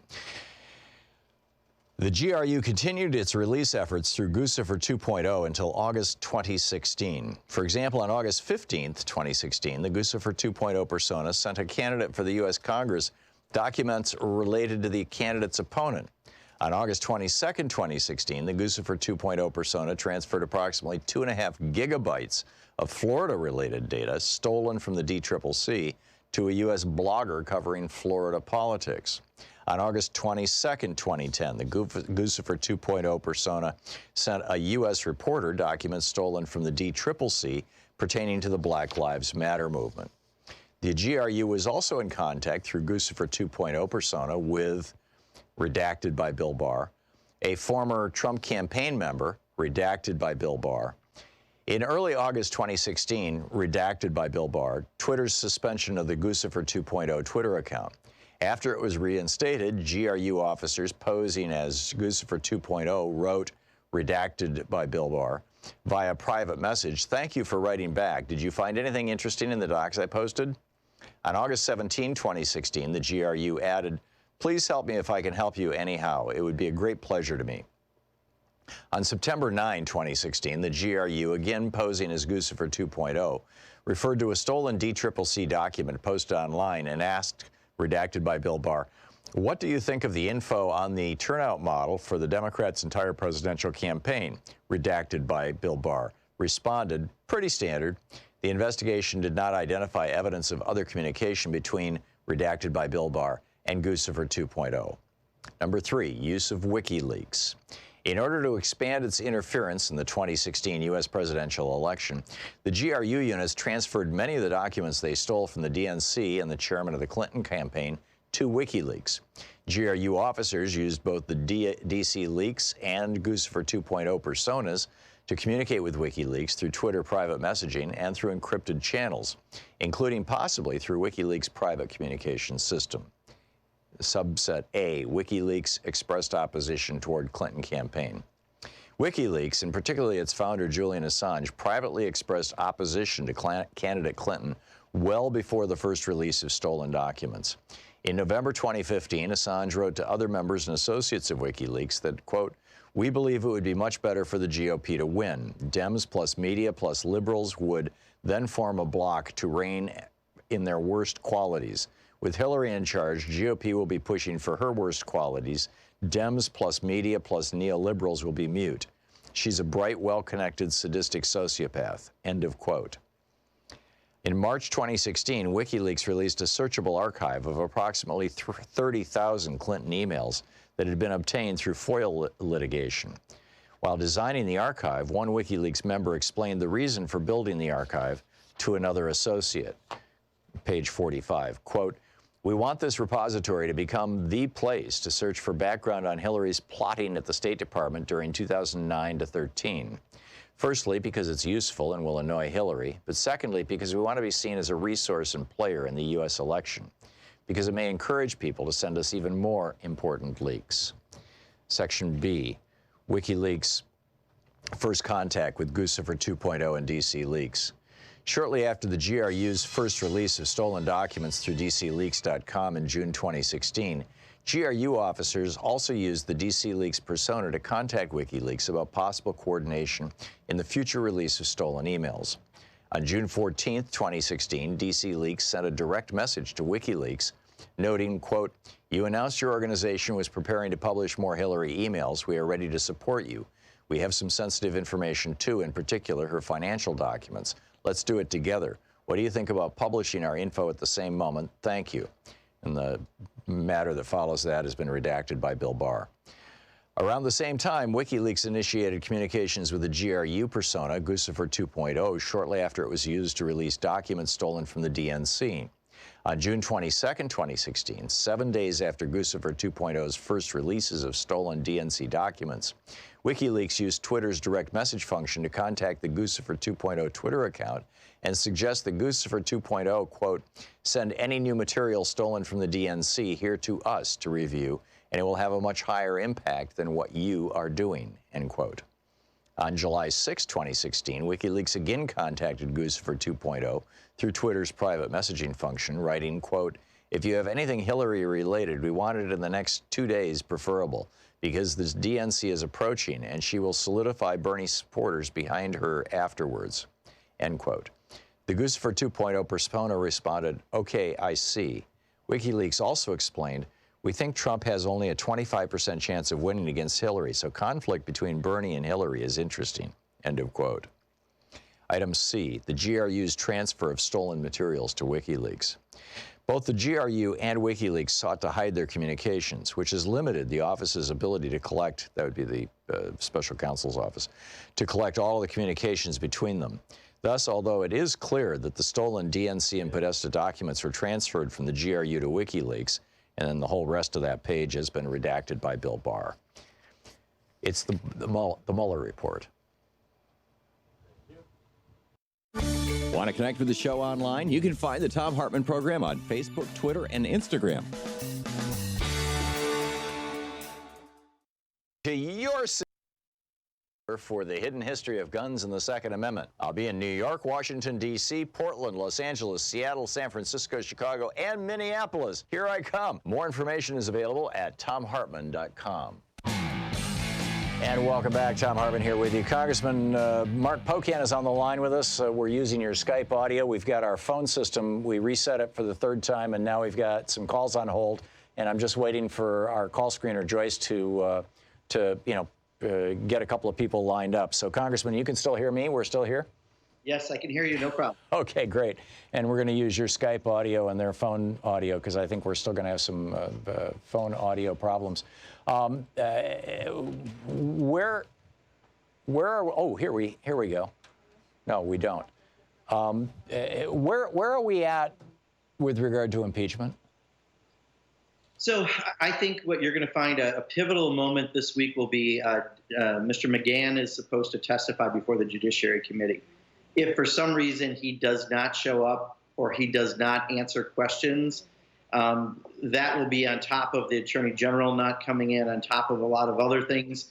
I truly believe that you are looking at a relatively small timeline, probably between now and the end of June, that after we have given every reasonable amount of time for people to respond to subpoenas, to come before, do what they're supposed to do, if they don't do that, Donald Trump will have pushed us into starting some sort of impeachment inquiry in order to get the information we need. Yeah. And so I really believe we're very close to that. His actions are not of an innocent person. An innocent person would be giving these people rides to come and testify to prove how innocent he is. Instead, Donald Trump is anything but innocent. Yeah, amen. I'm just going to put callers on the air, and we'll let them tell us who they are and where they're calling. Oh, here, Russ. Russ, where are you calling from? Hickory Hills, Illinois. Okay, great. You're on the air with Congressman Pocan. Yeah, it's nice to talk to you, Mr. Pocan. Last week you came on kind of fast. The shows before you were saying Donald Trump's unfavorable has jumped between 20 and 24% in your state. Is that because of the tariffs? Because, 2 in 5 dairy farmers now are closed? Why such a high unfavorable in your state? Is there something else going on? Yeah, so he won only by 23,000. We had a couple of factors. One, we had several 100,000 Democrats didn't come out and vote in that election. And also we had a photo ID law that Scott Walker put in place that the University of Wisconsin told us probably impacted 44,000 people from voting. But I do believe he won because of his message on trade about bringing jobs back to America. We're a state that's been affected greatly by that. But he also has, I think, the biggest drop-off of any state he won is in Wisconsin. And I think that's also because, Russ, of trade. As I was mentioning at the beginning of the show, he has devastated soybean farmers and dairy farmers and corn growers in the state. Even though he's done these arbitrary tariffs that we've had retaliatory tariffs come back from China and others, he puts out that he's going to somehow take care of them with some money. Well, that money he put out there, I ran into a farmer last week who's very knowledgeable about the farm economy in Wisconsin. A soybean farmer is probably getting 50 cents on the dollar. A dairy farmer is probably getting closer to 2 cents on the dollar. And a corn grower is getting about 1 cent on the dollar. That is devastating to our ag industry. He's also hurt Harley-Davidson, which is made in Wisconsin. So I think the drop-off is especially big. And then secondly, we are fundamentally nice in the upper Midwest in Wisconsin. There's a reason people say Wisconsin nice. And Donald Trump, no one has ever said Donald Trump is nice. And that doesn't play especially well here either. That's interesting. Jeff in Wisconsin, you're on the air with Congressman Pocan. Hey, Tom, Mark, how are you guys today?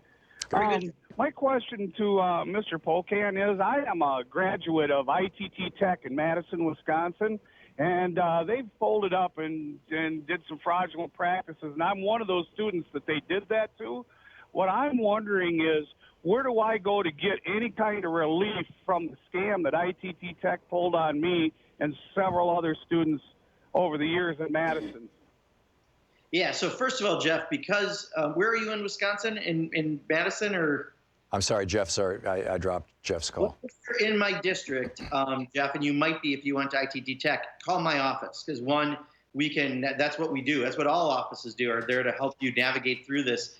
Part of our problem is under Betsy DeVos as Secretary of Education, I know this is not going to shock anyone, but we've been pretty incompetently going after these bad players in the for-profit industry that have had such terrible records. About 2 out of 3 for-profit colleges have had some serious problems in operations. So hopefully that will tell people in the future maybe to really look at a school very closely because of this terrible track record they have.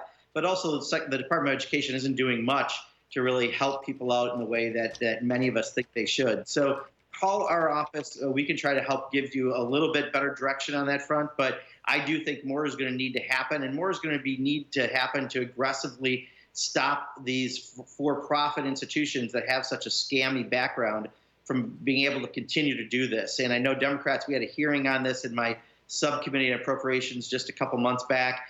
We will put things forward. The Higher Education Act reauthorization will be up. I assume that will address it as well. So I think there's hope on the horizon. But right now, if you've got a problem, reach out to your member of Congress, and we can try to help you out. This is great. Congressman, by the way, I think we've got things fixed again. So when we hit this next break, as soon as we hit that break, give us a call so we can put you back on the phone system so that you can talk over the music and stuff, okay? You could hear me? Yes, I said no. Okay, yeah. Okay, but we're not until we hit the break. It'll happen in about 4 minutes. Christian in Wisconsin, you're on the air with Congressman Pocan. Oh, hello, Congressman. Hi, Christian. Hey, I was wondering your feelings about my brother's losing, a lot of money up from soybeans in Barron County up here, and with the tariffs and stuff, and I think he actually voted for Trump, which he regrets now.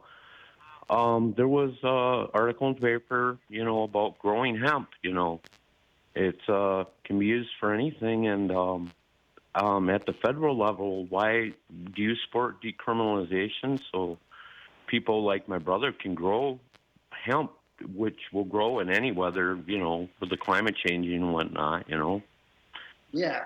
No, I hear you, Christian. First of all, not only do I support that, I support actually outright legalization of marijuana. I think enough states have it in practice. I think over 30 have it in some form, whether it be medical or outright legalization. And yet the federal government is still living in a world where marijuana is a Schedule I drug, and you can't put your money in the bank if you're a legal business selling marijuana, which is very ridiculous. I think we can address that last one this session in Congress. But absolutely, whether it be growing hemp, people are making some good money on CBD oils right now that are very helpful to people. But even outright medical marijuana legalization, that's where this country is going, and I think we need to make sure we're there. And unfortunately, Wisconsin, not because of our governor, because he does want to decriminalize, but because of our legislature is very behind the ball. Mary in Nevada, you're on the air with Congressman Pocan. Morning. Hey. Hi. I think that the infrastructure plan, it's just going to give Trump more money to misappropriate. I don't trust anything he does with the money we give him. We need to push back on him and police start impeachment proceedings now. I think Neil should fine and wipe the smile right off of Mnuchin's face, and also go after the IRS commissioner. And please, somebody, please take action to refer William Barr for lying to Congress and misleading the American public. He should have his bar license taken away from him. Thank you. Yeah, Mary, I hear you on all those fronts. I hear it from a lot of folks. I know in the case of not giving the taxes up, which is a violation of federal law, there will be additional actions that happen very, very soon. And I think, the fact that Mnuchin seems to be speaking for the IRS commissioner right now doesn't matter. Bottom line is the law says that they have to share those returns. So there'll be further actions on that. Specifically, to infrastructure. Let me address that. This is something that our nation desperately needs. I think the American Society of Civil Engineers has said our nation gets a D+ grade for our infrastructure. We need about $4.6 trillion to actually bring us up to grade. The president at the last meeting from a couple weeks ago with Democratic leadership said he was open to $2 trillion. I don't think he actually is, because from what I understand, at that meeting, his staff all put their faces down when he said that number because it had never been talked about before. My guess is it'll probably be closer to $1 trillion if we can get something done, but there has to be a way to pay for it, and that's what they're going to figure out this week. But we need to repair our roads and bridges, our schools, our broadband, especially in rural areas, our water delivery systems, our energy grids. There's a lot that has to happen. You can do it in a very green way, which would be great for trying to address some of the climate change aspects. So, if this is something the president will agree with us on, he's not going to make the decisions. This will be written into law by Congress, so we'll have assurances, and we'll make sure, like other parts that we have in appropriations, that he can't take the money and put it towards the wall. So we have the ability to do all of that, but there's no reason to say just because, we don't like the president, we don't want to do infrastructure. We desperately need to invest in our infrastructure, and I hope that we can find a way to get that done. And yet Mitch McConnell has called himself the Grim Reaper. He said everything is going to die in the Senate. Yeah, and we'll see. This one might be tough. He also, if the president says dance like a monkey with a bongo, he will dance like a monkey with a bongo because he's afraid of Donald Trump supporters in his home state. So I think Mitch McConnell will do whatever he's told. I don't think he really independently will try to block anything. Yeah, very, very interesting. Okay, it's coming up on 45 minutes past the hour. We're hitting our break here. Congressman, if you give us a shout on our line 10, we'll get you up on the phones and we'll continue taking phone calls here. Congressman Mark Pocan, the co-chair of the Congressional Progressive Caucus, taking your calls for the hour. He represents the 2nd District of Wisconsin. His website, pocan.house.gov. You can tweet him at Rep. Mark Pocan, as in Representative Mark Pocan. We'll be right back. Stick around. You're listening to Thom Hartmann. Visit thomhartmann.com for audio and video archives. It's Middays with Mark, Monday edition. Back with more of your calls for Congressman Pocan in just a moment.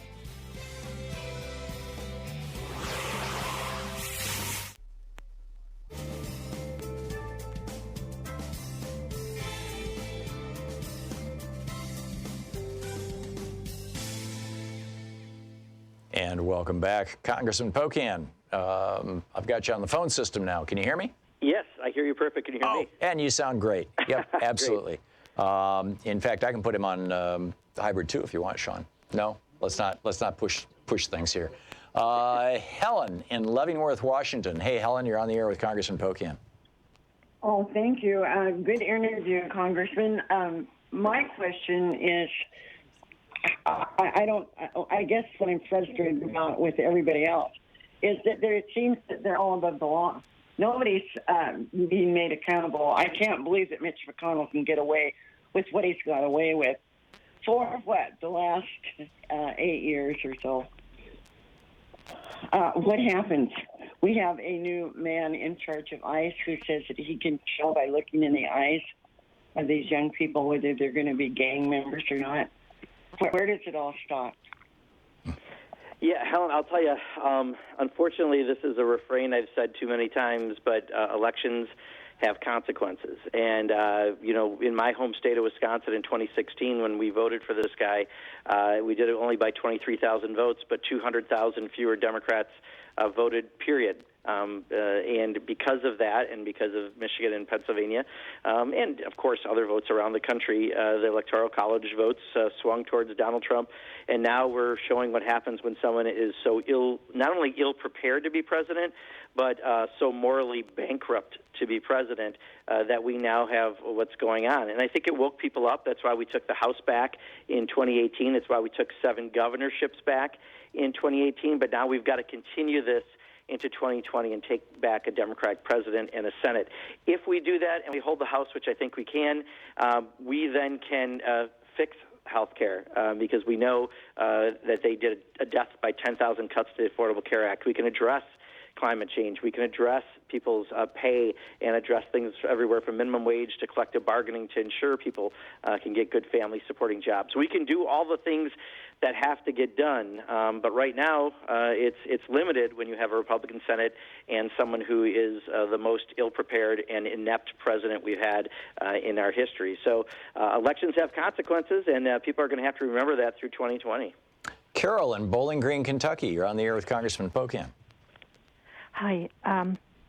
My question is, I had read this, that if people who are being subpoenaed, like Barr and, the other people for congressional investigations,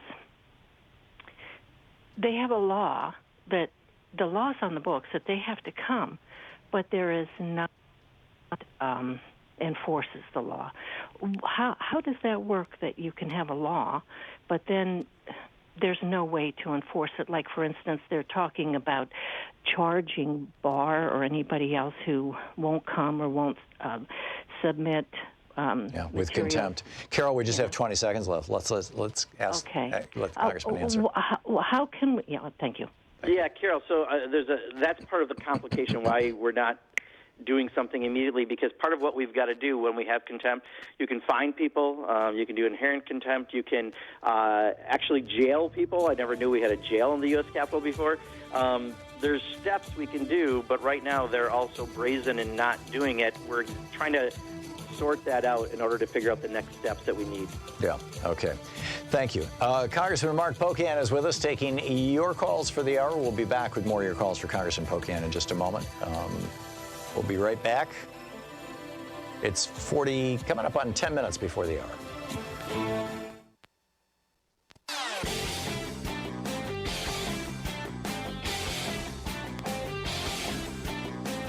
Every day here on the Thom Hartmann Program, Louise and I and our team, Sean, Nate, Shira, Dave, Chase, Sue, Nigel, Ron, we all work to put together the very, very best show we possibly can. And there's an enormous amount of work that goes into the show.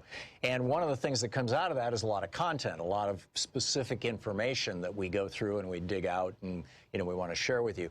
And Sue puts that into our newsletter every week. And I think you will, if you don't already receive our newsletter, it comes in email every day, about an hour after we're off the air, or maybe a couple hours after we're off the air. And Sue goes through and pulls literally every link to every story that we talked about and puts it into the newsletter. It's free. We don't sell a list or anything. You complete safety and security. There's no charge. There's no nothing. Just plug in your email address over at thomhartmann.com. And you get signed up for the newsletter. It's all fairly obvious. You'll see it on the website. So check it out, thomhartmann.com. Thank you. Patreon.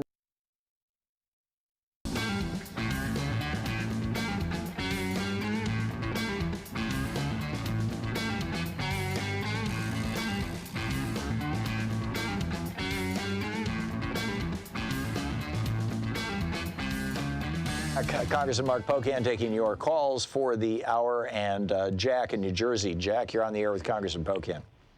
How you doing, Congressman? And Tom, love the show. Hey, back in the 70s when Nixon did the break-in thing, the Democrats sued the Republicans, and then when that all washed out, the Republicans had to pay some cash to the Democrats. We did the same thing a year or so ago when Trump got in. Is there anything going on with that lawsuit? Oh, boy, I wish I had a good answer for you on that, Jack, and I don't, unfortunately. I don't know the circumstances around that lawsuit. Andy in Grand Rapids, Michigan. You're on the air with Congressman Pocan. Hey, Congressman. Hey, I had a question about private citizen Mr. Trump Jr. And Ivanka and Jared. How do they get to refuse a subpoena from the Senate when I can't? And I'll take your question off the air.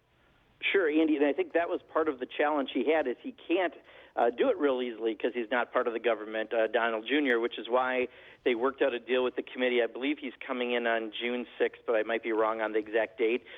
He just bought a little more time, and the Republican chair on the Senate gave him a little more time. And it's going to be private testimony, so there'll be no public embarrassment. Yeah, and again, that's up to the Republicans who control that House, but He still has to go. Democrats can still be there. They can still talk about what happens. But we also probably are going to have him come to the House side.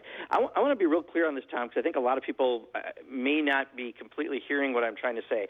I think it is imminent that we were going to have impeachment proceedings begin because we have to get the information we need to.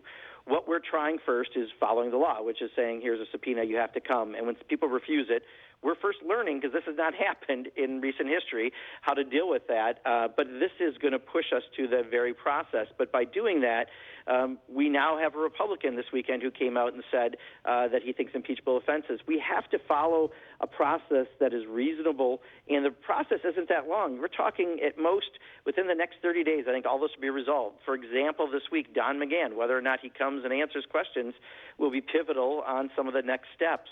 But I think some people are so impatient for impeachment, which I understand. I've already voted for impeachment when we brought it to the floor previously.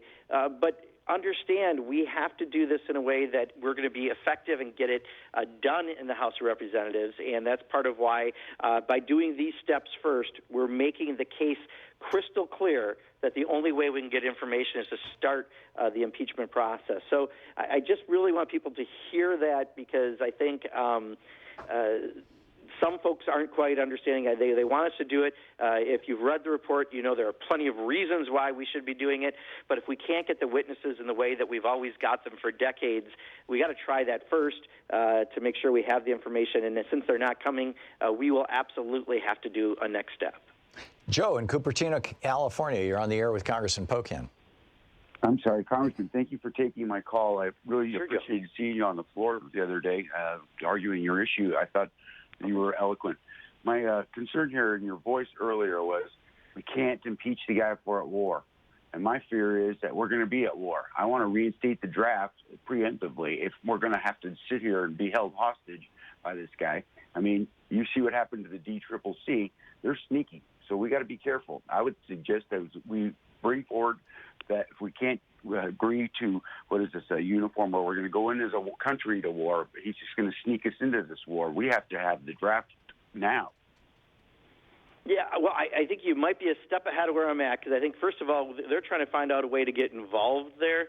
But I agree with you. I have said at the beginning of the program, my fear is that while there's some people in his administration who love a war for any reason, in this case, I think, the president may be looking at a calculation of it's hard to do an impeachment of a president when a country's at war, or even if it's not, what we may think of in the conventional lots and lots of troops war. We're going to start some hostilities potentially very soon, and that's what we're trying to stop preemptively. One, they should come to Congress. Article 1, Section 8 says that. We're trying to push that, and we've got some bipartisan support for that, especially after our Yemen vote. And tomorrow we're going to have a classified briefing. So hopefully in a few days we'll have a much more concrete picture of what they're up to. John in New Haven, Connecticut, we have 1 minute until the end of the hour. Quick question, please. I love your magic tricks there, Congressman. One, thank you, Jeff. how about having more voter suppression hearings? And two, what are we going to do to bring the corporate Dems and progressives together? Sure. On the first one, we are having lots more hearings. We're doing more bills around voter security and on the Voting Rights Act in addition to the H.R. 1. So you'll be getting that. Second, I don't know if we're all that far apart on many issues. In fact, many of the more centrist Democrats are the ones leading the push to leadership on trying to do impeachment because they're hearing it from their constituents. The difficulty we may have is on things that, like, negotiating for prescription drugs through Medicare. I feel very strongly about it. We want to make sure that we're not, standing up for big pharma. So we're going to have to resolve some of those issues. But I don't think the divide is as big as you hear when people try to say it around the presidential races, at least among Democrats in the House. But I think there are some issues that do make it, we come from different places. Congressman Pocan, my apologies for our technical problems, and thank you so much for being with us today. Yeah, thank you very much. As always, appreciate it. It's great having you with us, as always. Congressman Mark Pocan, the co-chair of the Congressional Progressive Caucus. His website is pocan.house.gov. You can tweet him at Rep. Mark Pocan. He represents the 2nd District of Wisconsin. We'll be back. It's coming up on the top of the hour. You're listening to Thom Hartmann.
We're reading the Mueller report. This is from page 43. It's about the GRU, the intelligence agency within the Russian government.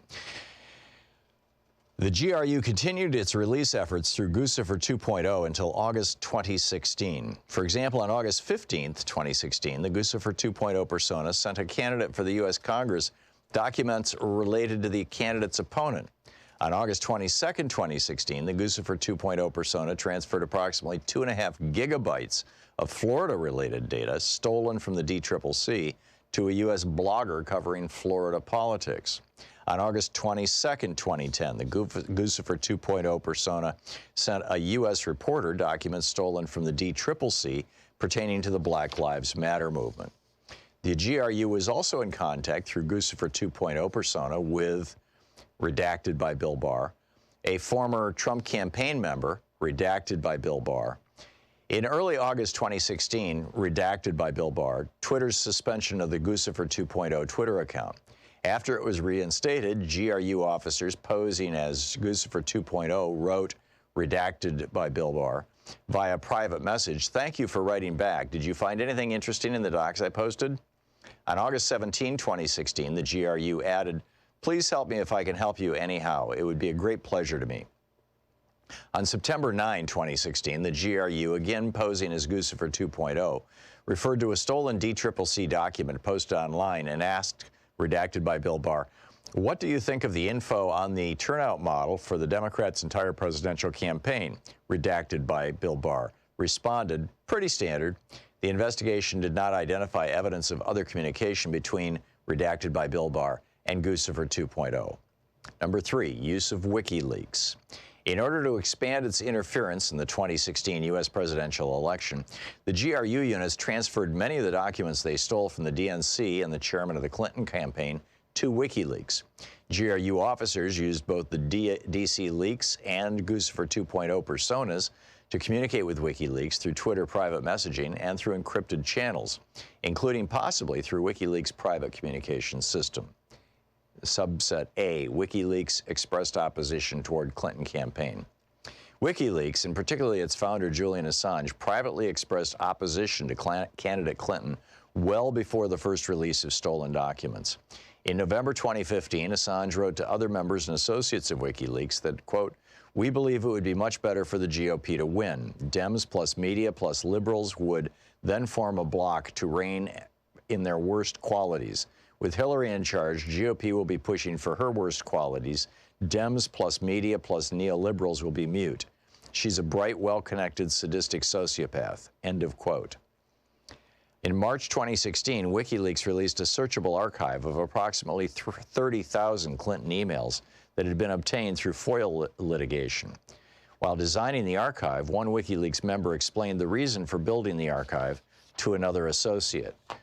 Page 45, quote, "We want this repository to become the place to search for background on Hillary's plotting at the State Department during 2009 to 13.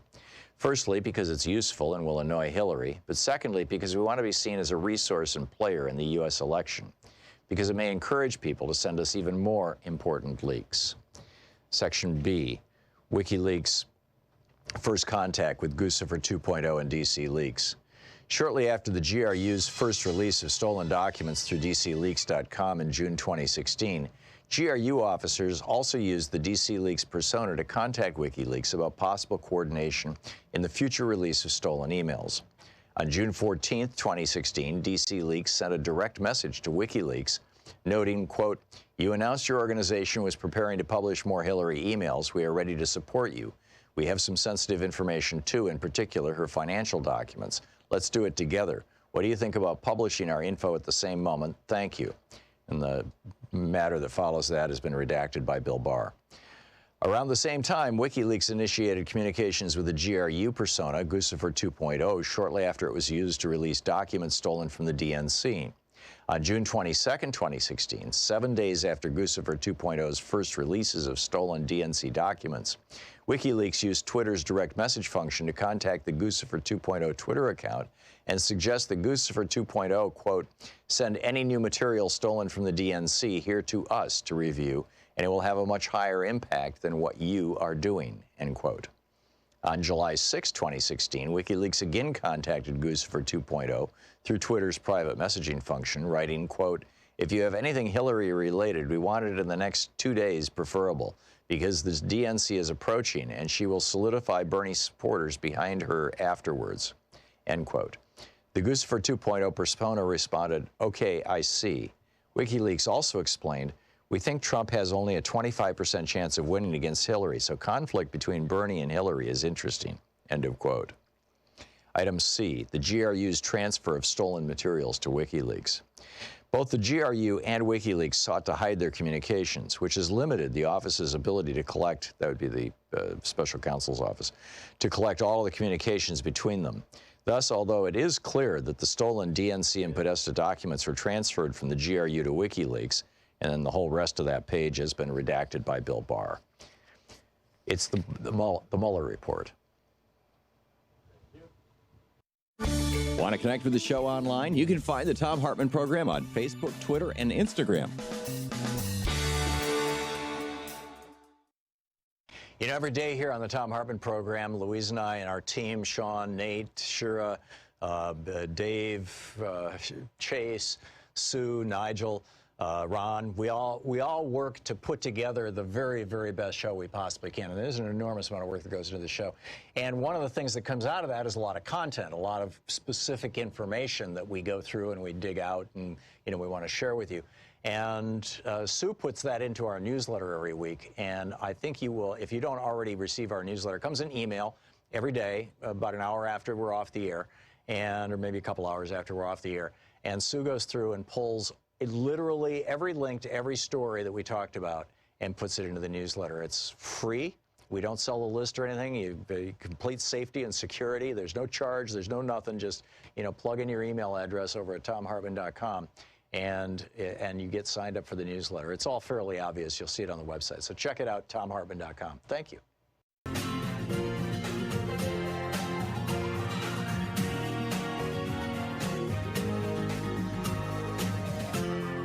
This is the Thom Hartmann Program. Welcome back. Thom Hartmann here with you. A couple of things in the news that I wanted to bring up. We've got, you know, we've been talking about climate change. We've been talking about millennials and student debt and all these other, you know, these kinds of situations. And we'll be, you know, taking your calls on those things as well in just a few minutes. And, you know, it's kind of been one thing after. And then, of course, we had the whole hour with Congressman Pocan, which brought up all kinds of topics from impeachment to everything else. But two things that I wanted to just, you know, open the hour with and just, you know, seed conversation, and then we'll continue our conversations. The first is Judd Legum has this news site, a website that it's called Popular Information, popular.info. In fact, you can email him at Judd, Judd, at popular.info if you want to get on his newsletter mailing list, which I'm on. And I find it fascinating. It's called Popular Information. And I find it absolutely fascinating. He does a really, really good job. Although at the top of every newsletter, he should be putting information about exactly how to get to his website. But in any case, these 6 corporations, this is his headline. Judd is a reporter. He's been around for a long time, and he's done a great job. He used to work for the Center for American Progress and write for their blog, thinkprogress.org. And, you know, before they started shedding genuine progressives. And his headline, these 6 corporations are financing the war on women in 6 states. So Alabama, here we go. Alabama banned virtually all abortions. Georgia, Kentucky, Mississippi, and Ohio banned all abortions after 6 weeks, which is before most women know that they're pregnant. Missouri banned abortion after 9 weeks. And so, you know, who's supporting this? Well, AT&T, according to the corporate website, the company makes sure women at AT&T feel supported in everything they do. But AT&T has donated $196,600 to politicians in 6 states who have pushed for and enacted abortion bans.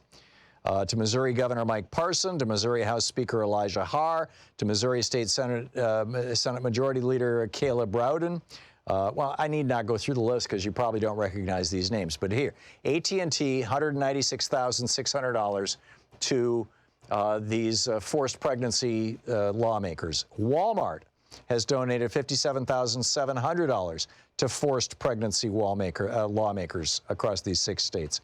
Pfizer has donated $53,650 to forced pregnancy lawmakers in these 6 states. Interestingly, I don't know if Pfizer makes birth control pills or not, but that's next, right?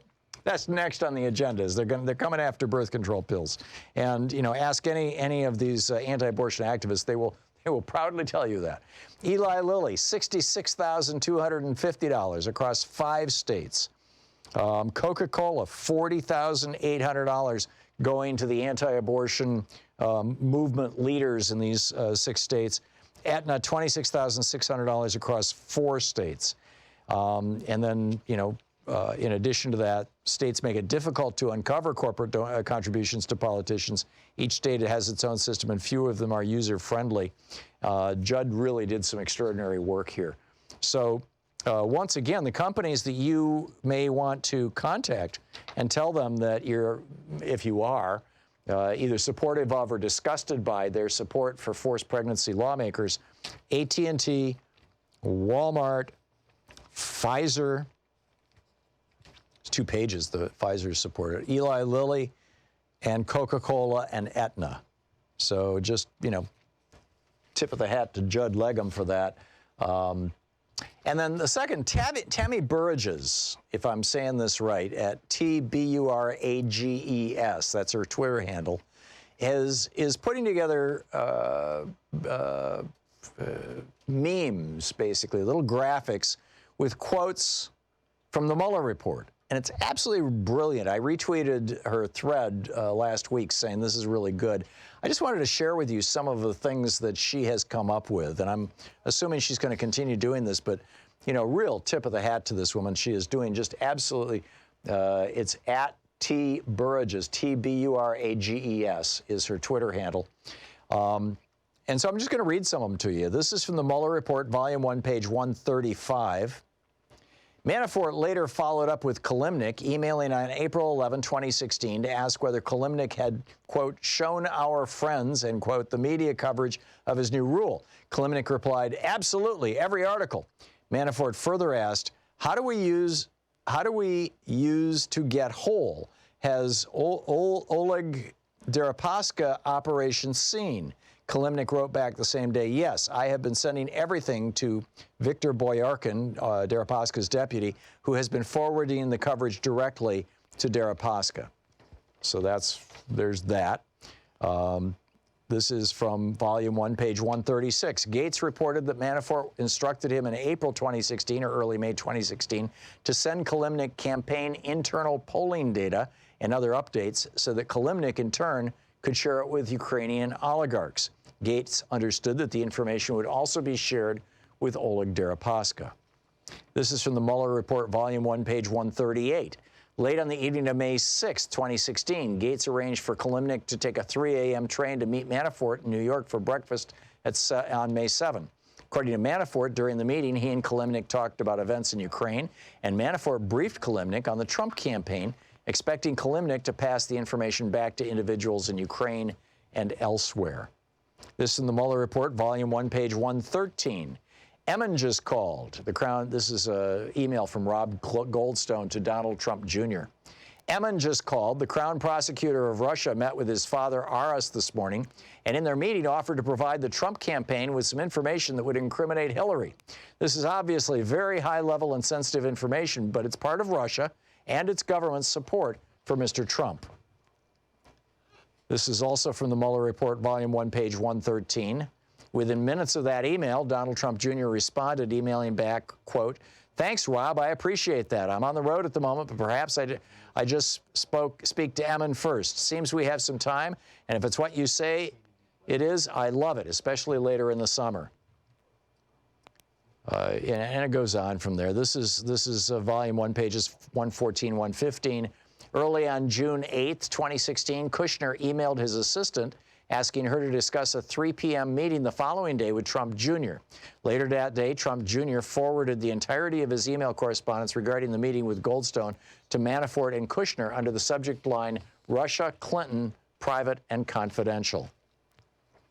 This is from the Mueller Report, Volume 1, page 110. On June 9, 2016, senior representatives of the Trump campaign met in Trump Tower with a Russian attorney expecting to receive derogatory information about Hillary Clinton from the Russian government. This is from the Mueller Report, page 120, footnote 745. The week after the June 9 meeting, a cybersecurity firm in the DNC announced the Russian hack of the DNC. And one text message shows that shortly after the DNC announcement, Goldstone made comments connecting the DNC hacking announcement to the June 9th meeting. I mean, this is turning into pretty thick stuff. This is from the Mueller Report, Volume 1, pages 4 and 14. The Internet Research Agency used social media accounts and interest groups to sow discord in the U.S. political system through what it termed information warfare. By early to mid-2016, IRA operations included supporting the Trump campaign and disparaging candidate Hillary Clinton. This is the Mueller Report, Volume 1, page 36, one of the ones we just recently read you can find over on YouTube. 2 military units of the GRU, Russian Federation's main intelligence directorate of the General Staff, carried out the computer intrusions into the Clinton campaign, DNC and DCCC, military units 26165 and 74455. And, it just continues. I mean, I could be reading these for the next half hour, and I think probably I've read enough, but you get the point. That this is what's going on, and it's pretty grim. So anyhow, we'll see where all this goes, and we'll be back in just a moment. With your calls. Stick around. It's the Thom Hartmann Program. Stick around. It's 15 minutes past the hour.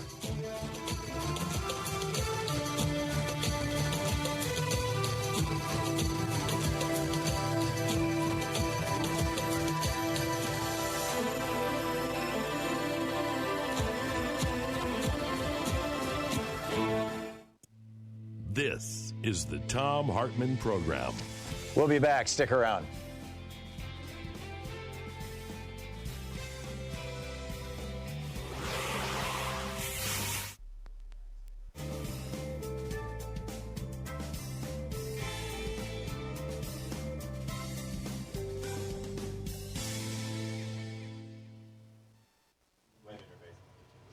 And welcome back. From the Mueller Report, Volume 1, page 37. Unit 74455 assisted in the release of documents stolen by Unit 26165, the promotion of those releases, and the publication of anti-Clinton content on social media accounts operated by the GRU. Officers from Unit 74455 separately hacked computers belonging to state boards of elections, secretaries of state, and U.S. companies that supplied software and other technology related to the administration of U.S. elections. I'm continuing to read these memes that Tammy Burge has put together. Her Twitter handle is @TBURAGES.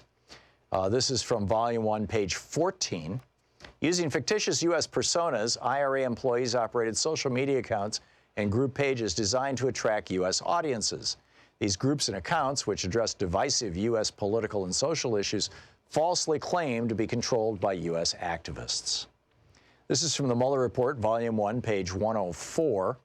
On March 14, 2016, CNI board member Richard Plepler organized a luncheon for CNN and its honorary chairman, and its honorary chairman, Henry Kissinger, at the Time Warner Building in New York. Along with Dimitri Simes, attendees at the event included Jared Kushner, son-in-law of candidate Trump. Kushner told the office, that would be the Office of Special Counsel, that the event came at a time when the Trump campaign was having trouble securing support from experienced foreign policy professionals, and that, as a result, he decided to seek Simes' assistance during the March 14th event. These are getting pretty interesting here. This is from the Mueller Report, Volume 1, page 104. Dimitri Simes personally has many contacts with current and former Russian government officials, as does the Center for National Interest, collectively, the CNI. Symes and Kushner spoke again on March 24th, 2016, on a telephone call 3 days after Trump had publicly named the team of foreign policy advisors that had been put together on short notice. On March 31st, 2016, Symes and Kushner had an in-person one-on-one meeting in Kushner's new office. As CNI stated when seeking a grant from the Carnegie Corporation in 2015, CNI has, quote, unparalleled access to Russian officials and politicians among Washington think tanks.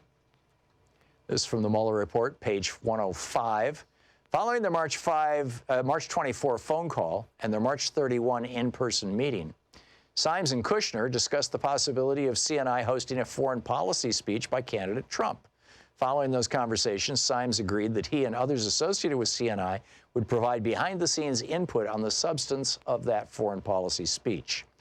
And then there's an asterisk here. Dmitry Symes personally has many contacts with the current and former Russian government officials, as does the Center for National Interest collectively. Volume 1, page 104.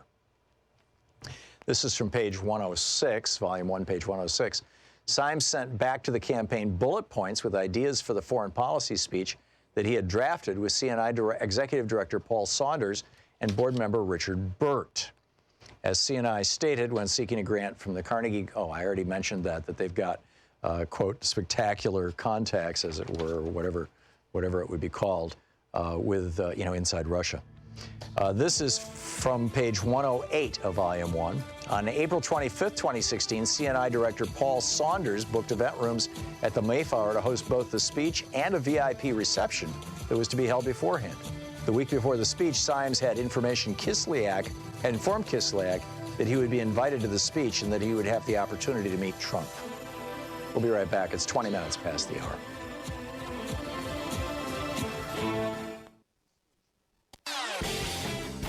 Every day here on the Thom Hartmann Program, Louise and our team, Sean, Nate, Shira, Dave, Chase, Sue, Nigel, Ron, we all work to put together the very, very best show we possibly can. And there's an enormous amount of work that goes into the show.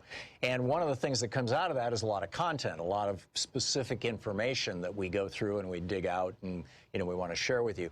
And Sue puts that into our newsletter every week. And I think you will, if you don't already receive our newsletter, it comes in email every day, about an hour after we're off the air, or maybe a couple hours after we're off the air.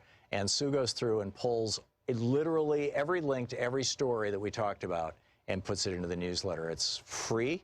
We don't sell a list or anything. You complete safety and security. There's no charge. There's no nothing. Just, plug in your email address over at thomhartmann.com.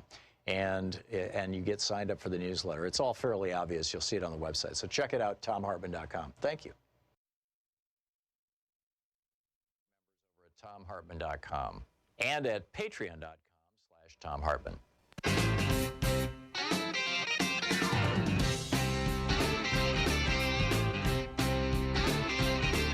Here with me are these memes that Tammy Burge has put together.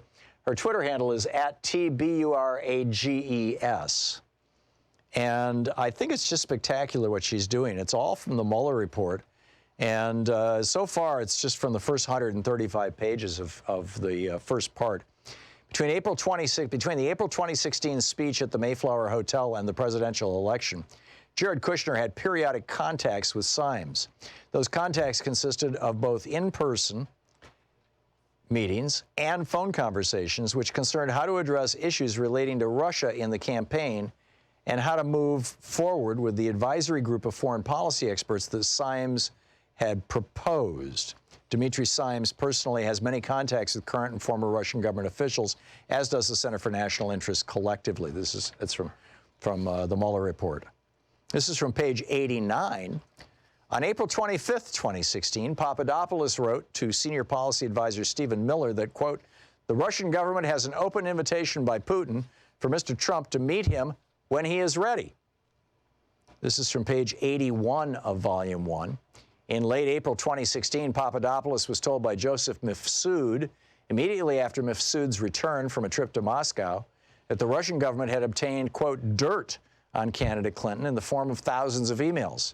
1 week later, on May 6, 2016, Papadopoulos suggested to a representative of a foreign government that I believe that was that Australian ambassador, right? That he met at a bar. That the Trump campaign had received indications from the Russian government that it could assist the campaign through the anonymous release of information that would be damaging to candidate Clinton. Here's another one. This is Felix Sater to Michael Cohen. This is from page 71 of the Mueller report. Buddy, our boy, that would be Trump, buddy, our boy can become president of the USA and we can engineer it. I will get all of Putin's team to buy in on this. I will manage this process. End of quote. That's Felix Sater to Michael Cohen on November 3rd, 2015. This is volume 1, page 72, Felix Sater to Michael Cohen, another message from Sater to Cohen. Michael, my next steps are very sensitive with Putin's very, very close people, and we can pull this off. Michael, let's go. 2 boys from Brooklyn getting a USA president elected. This is good, really good. This is Felix Sater to Michael Cohen, again on November 3rd, 2015. Michael, I just read you that one, I'm sorry. This is from the Mueller report, Appendix C-1. We noted, this is Mueller speaking in the first person. We noted, among other things, that the president stated on more than 30 occasions that he, quote, does not recall or remember or have an independent recollection of information called for by the questions. Other answers were incomplete or imprecise. Now, this was when, Trump was asked to testify. He said, no, I won't testify. Rudy Giuliani and his lawyers, oh, yeah, he'd love to. He really wants to, but no, he can't. So submit written questions. So Mueller submitted written questions, and more than 30 times, Trump's answers were, I don't know. I don't remember. I have no independent recollection. Right. This is volume 1, page 72 of the Mueller report. Given the size of the Trump-Moscow project, Sater and Cohen believed the project required approval, whether express or implicit, from the Russian national government, including from the presidential administration of Russia. On October 12, 2015, Sater wrote to Cohen, quote, all we need is Putin on board and we're golden.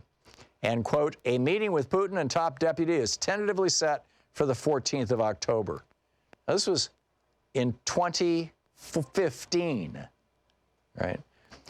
This is from the Mueller report, page 75. On January 20th, 2016, Cohen received an email from Elena Polyakova, Peskov's personal assistant. Peskov is Putin's press secretary and kind of number 1 right-hand guy. Shortly after receiving her email, Cohen called and spoke to her for 20 minutes. Cohen described to her his position at the Trump Organization and outlined the proposed Trump-Moscow project, including information about the Russian counterparty with which the Trump Organization had partnered. Cohen requested assistance in moving the project forward, both in securing land to build the project and with financing. And then this is from the Mueller report, volume 1, page 75. The day after Cohen's call with Polyakova, Sater texted Cohen asking him to, quote, call me when you have a few minutes to chat. It's about Putin. They called today. Amazing. Page 82, volume 1 of the Mueller report. Papadopoulos recalled that Russia was mentioned as a topic, and he understood from the conversation that Russia would be an important aspect of the campaign's foreign policy. The Mueller report exonerates? Really? Seriously? I mean, Bill Barr made America think that, but he lied through his teeth. We'll be back. It's coming up on 28 minutes past the hour. You're listening to the Thom Hartmann Program. Call 202-808-9925. We'll be back. Stick around.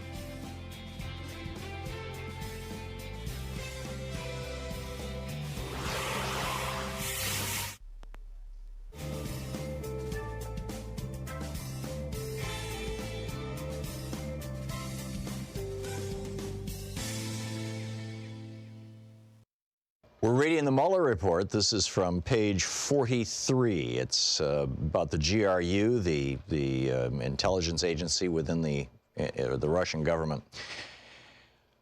The GRU continued its release efforts through Guccifer 2.0 until August 2016. For example, on August 15th, 2016, the Guccifer 2.0 persona sent a candidate for the U.S. Congress documents related to the candidate's opponent. On August 22, 2016, the Guccifer 2.0 persona transferred approximately 2.5 gigabytes of Florida-related data stolen from the DCCC to a U.S. blogger covering Florida politics. On August 22, 2010, the Guccifer 2.0 persona sent a U.S. reporter documents stolen from the DCCC pertaining to the Black Lives Matter movement. The GRU was also in contact through Guccifer 2.0 persona with, redacted by Bill Barr, a former Trump campaign member, redacted by Bill Barr. In early August 2016, redacted by Bill Barr, Twitter's suspension of the Guccifer 2.0 Twitter account. After it was reinstated, GRU officers posing as Guccifer 2.0 wrote, redacted by Bill Barr, via private message, "Thank you for writing back. Did you find anything interesting in the docs I posted?" On August 17, 2016, the GRU added, "Please help me if I can help you anyhow. It would be a great pleasure to me." On September 9, 2016, the GRU, again posing as Guccifer 2.0, referred to a stolen DCCC document posted online and asked, redacted by Bill Barr, "What do you think of the info on the turnout model for the Democrats' entire presidential campaign?" Redacted by Bill Barr. Responded, "Pretty standard." The investigation did not identify evidence of other communication between, redacted by Bill Barr, and Guccifer 2.0. Number 3, use of WikiLeaks. In order to expand its interference in the 2016 U.S. presidential election, the GRU units transferred many of the documents they stole from the DNC and the chairman of the Clinton campaign to WikiLeaks. GRU officers used both the DC leaks and Guccifer 2.0 personas to communicate with WikiLeaks through Twitter private messaging and through encrypted channels, including possibly through WikiLeaks' private communications system. Subset A, WikiLeaks expressed opposition toward Clinton campaign. WikiLeaks, and particularly its founder Julian Assange, privately expressed opposition to candidate Clinton well before the first release of stolen documents. In November 2015, Assange wrote to other members and associates of WikiLeaks that, quote, "We believe it would be much better for the GOP to win. Dems plus media plus liberals would then form a bloc to reign in their worst qualities. With Hillary in charge, GOP will be pushing for her worst qualities. Dems plus media plus neoliberals will be mute. She's a bright, well-connected, sadistic sociopath." End of quote. In March 2016, WikiLeaks released a searchable archive of approximately 30,000 Clinton emails that had been obtained through FOIA litigation. While designing the archive, one WikiLeaks member explained the reason for building the archive to another associate. Page 45, quote, "We want this repository to become the place to search for background on Hillary's plotting at the State Department during 2009 to 13. Firstly, because it's useful and will annoy Hillary, but secondly, because we want to be seen as a resource and player in the U.S. election, because it may encourage people to send us even more important leaks." Section B, WikiLeaks' first contact with Guccifer 2.0 and DC leaks. Shortly after the GRU's first release of stolen documents through DCleaks.com in June 2016, GRU officers also used the DC Leaks persona to contact WikiLeaks about possible coordination in the future release of stolen emails. On June 14, 2016, DC Leaks sent a direct message to WikiLeaks noting, quote, "You announced your organization was preparing to publish more Hillary emails. We are ready to support you. We have some sensitive information too, in particular her financial documents. Let's do it together. What do you think about publishing our info at the same moment? Thank you."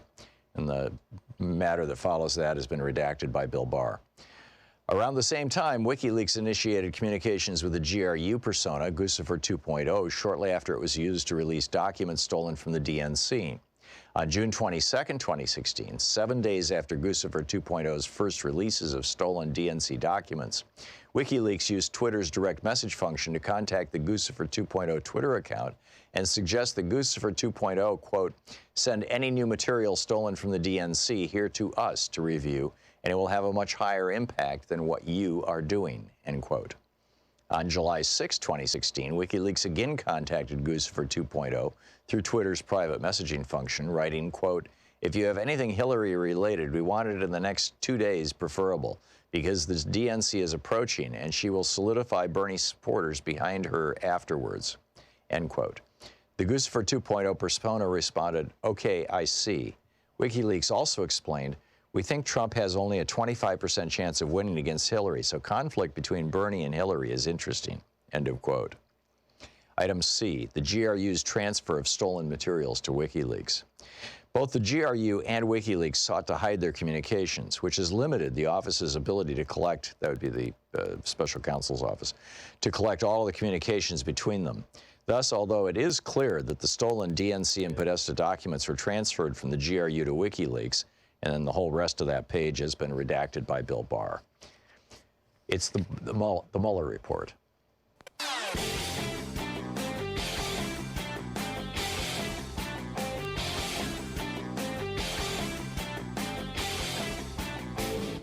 I may be coming to your city soon on our book tour for The Hidden History of Guns and the Second Amendment. I'll be in New York, Washington, D.C., Portland, Los Angeles, Seattle, San Francisco, Chicago, and Minneapolis. Here I come. More information is available at thomhartmann.com.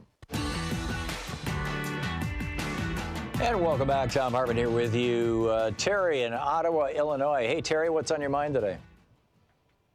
Hey, Tom, long-time listener, first-time caller, I guess. Been listening to you since before Bernie came on. Wow. Yeah, it has been a long time. Thank you, Terry. What's up? Yeah. What's on my mind is the infrastructure issue. For example, I-55 up by Joliet, Illinois, was about 5-6 years ago. It was finally made into a 3-lane expressway both ways. But at the time they finally finished it, they said it was like 10 years too late. Right. Should have been done 10 years before. Now, the other part of infrastructure also is our river systems that the barges and what have you use to transport our commodities. Yeah, Terry, it sounds like you're talking from the toilet because you got me on speakerphone. Could you at least push it right up against your mouth so you're talking into the microphone? Will do. Thank you. Keep going. Okay. Now, is that better? That's a hell of a lot better. Yeah, thank you. Okay, so the river systems have not been dredged, especially the ones that use the barges. Mm-hmm. They have not been dredged. From what I understand, my research is that it's been decades ago that the Corps of Engineers privatized the dredging. Oh, really? And making it, obviously, whenever you privatize something, it's more expensive, right? It's more expensive. It's less reliable. It's more subject to fraud. Yeah, of course, obviously, and it's less transparent. Right. So that's my thinking right now to alleviate this problems, more and more frequent flooding caused by climate change. Maybe we could alleviate it somewhat by dredging the rivers. But, I even talked to a Corps of Engineers man that was in the area at the time a few years back, and he said, yeah, Mr. Bell, that would help. So yeah, that's not going to get you, Terry, that's not going to get you a lot of space, though. I mean, basically, when you dredge, typically, most dredging that's done in rivers, that's done to keep navigable waterways going, they don't take that soil out of the river and put it on land someplace. They simply move it out of the navigation channel and into the shallower areas. So it's not changing the volume of water that the river can hold at all. If they are pulling it out and putting it on land, you're only taking, a tiny fraction of the capacity of the river to hold water out. So, I mean, much more important if you want to deal with flooding. Let's stop climate change because that's why the flooding is so severe.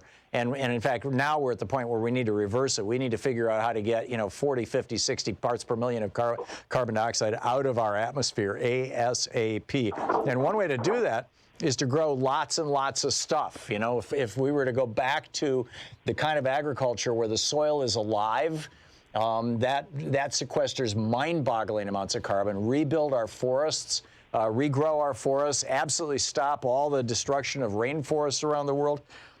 I mean, there's a bunch of starting points. Reboot, do away with this massive animal agriculture. We don't need to eat animals anyway, and just and it's so destructive to our atmosphere. But those things, and also changing your land use patterns. Every time you pave some land, or every time you turn grasslands into a lawn, or forest into grass and things like that, it ruins things. So, Terry, you're onto something there. It's a good start, and we do need to be paying attention to this. Thank you. Joe in Cleveland, Ohio. Hey, Joe, what's up? Doing well, Tom. How are you? Great. What's on your mind? All right. Basically, what I wanted to say was that, with Exxon's knowledge of global warming for the past 50 years, I grew up in Cleveland, and keeping on the boat theme, my grandfather used to work for the American Shipbuilding Company, building iron ore boats here in Lorraine. Mm-hmm. And when they closed the shipyards down and basically closed all of Northeast Ohio down, I started listening to AM radio in the 90s, and I would hear Rush Limbaugh talk. We built iron ore boats here with bow thrusters specifically for twisty rivers, and I would hear Rush Limbaugh, talking about his yacht and saying bow thrusters are for pussies.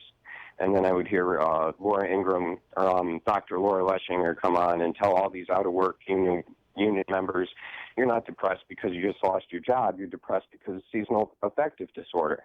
And literally, they kind of forced all the people who used to live here to move to other parts of the country, most of which are going to be underwater in 10 or 20 years. Yeah.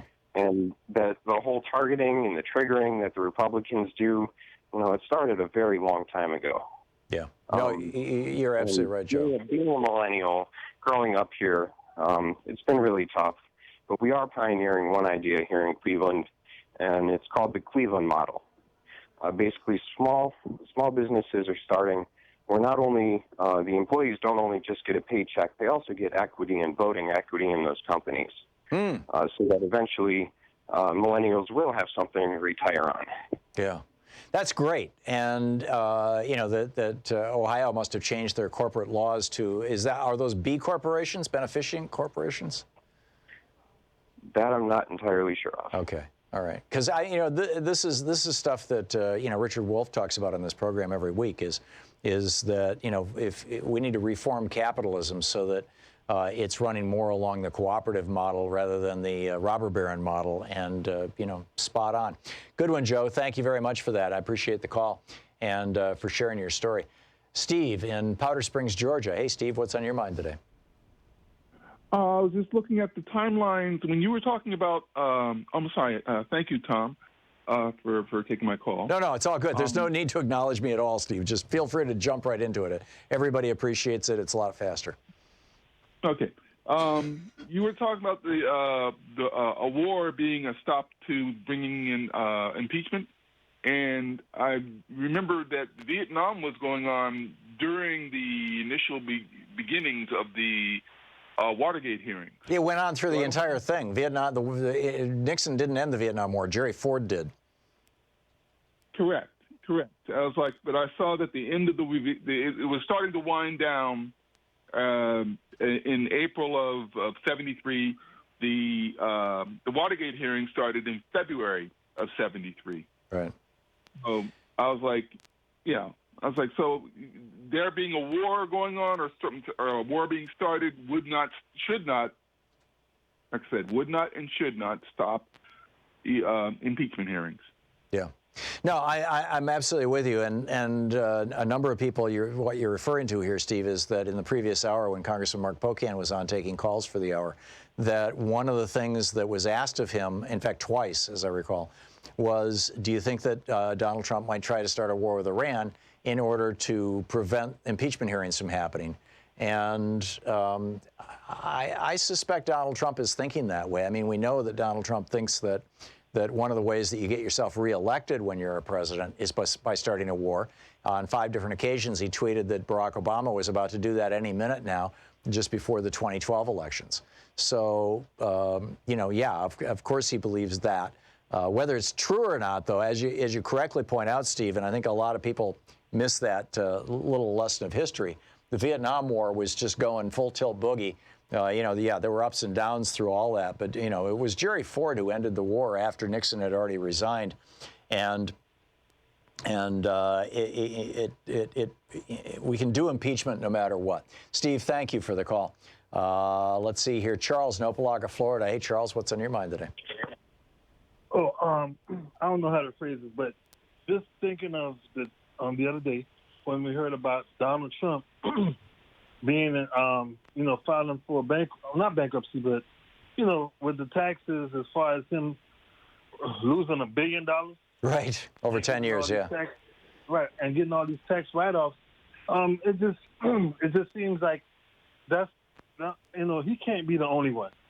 And is that the way they fund the Republican Party? Because we need a 50% corporate tax rate, and we need to get rid of all of these monopolies as far as even just the media.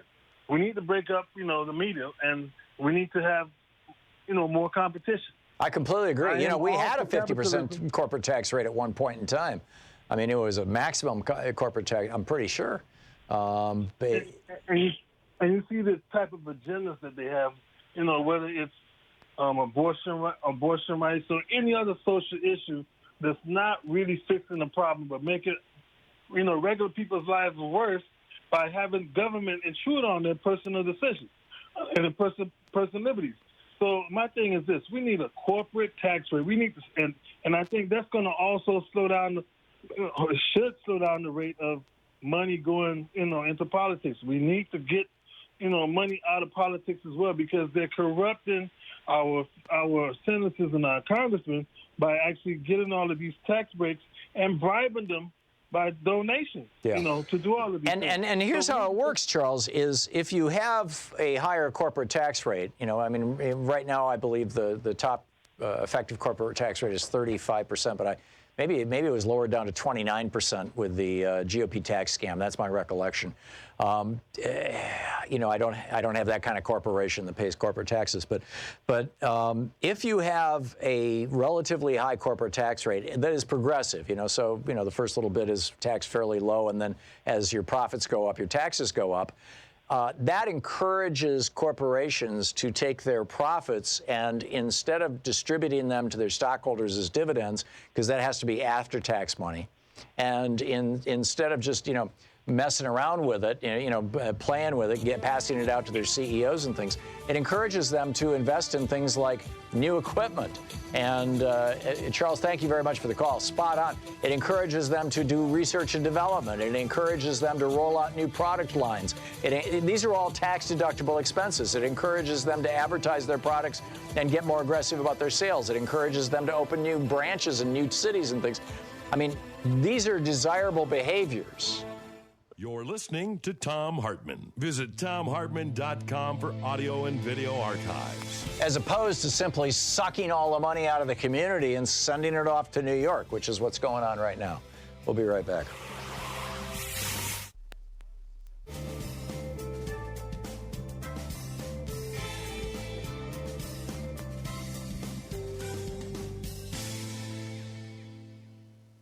And welcome back. Kitty in Boynton, Florida. Hey, Kitty, what's on your mind today?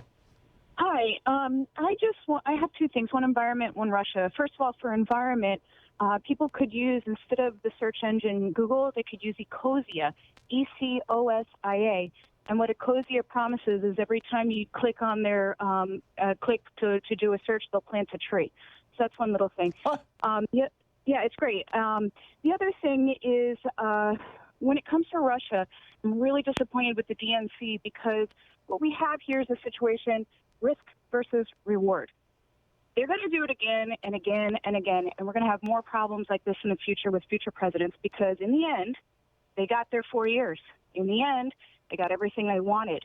And nobody's getting in any trouble. Not really. They're getting stern lectures, and we can't have this. The DNC is playing politics. They don't need to be playing politics. They need to be doing something that's right for the future of this country, not for the next election.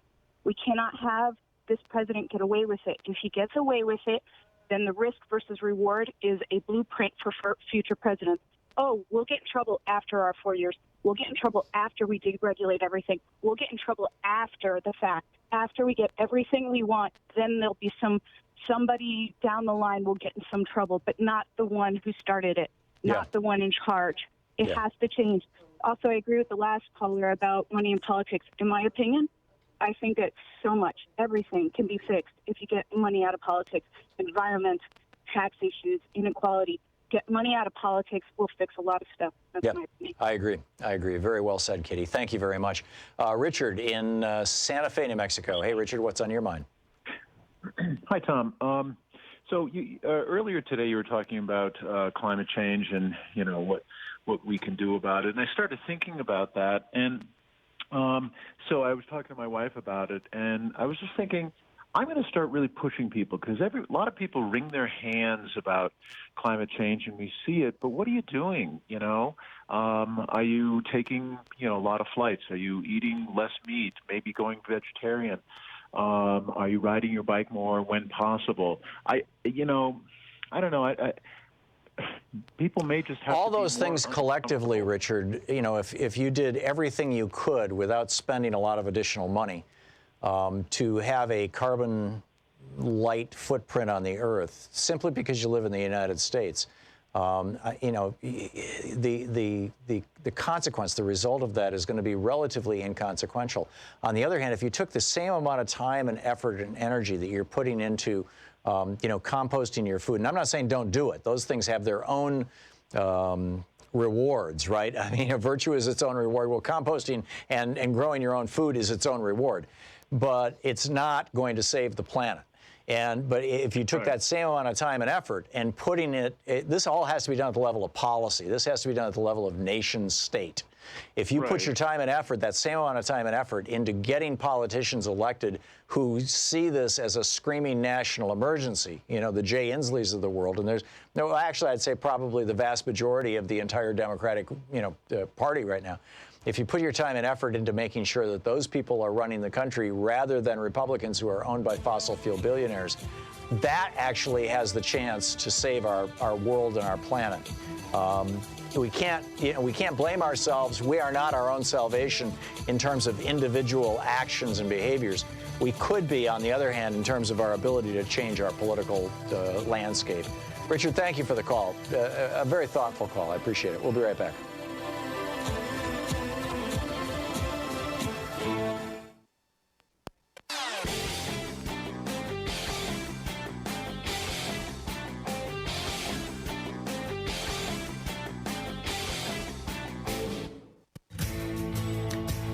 Welcome back. 10 minutes before the hour. Let's check in with Talk Media News and find out what's going on in the world today. This report brought to you by goatsfortheoldgoat.com and Loving What You Do. Ellen Ratner's new book. On the line with us is the author of Sideswiped, former Congressman Bob Ney. Bob, welcome back. Well, thank you, Tom. Great to be here. So what's happening in the world that's got your attention? Well, some issue which I think you're going to know more about than I am. I tried before the show to research more and called people up on the Hill, but the CEO Climate Dialogue. I know nothing about that. Okay, strange cast of characters. I'm suspicious. Let me say this right out front. So let me tell you what I know. There's a group. It's DuPont, the World Resources Institute, Dominion Energy, Dow, Ford, DTE, Shell, Citigroup, BP, etc., who are actually putting together a coalition to lobby for climate change law. Now, supposedly, they're doing this because they feel that some of the handwriting's on the wall, which is interesting because although there's been, criticism of the new Green Deal, it's obviously getting attention. It's out there. The statistics, Tom, as you know, are starting to change, even amongst not the lawmakers, but amongst, Republican people, for example, in independents. And Texas and Iowa are producing more than 20% of their electricity from wind right now.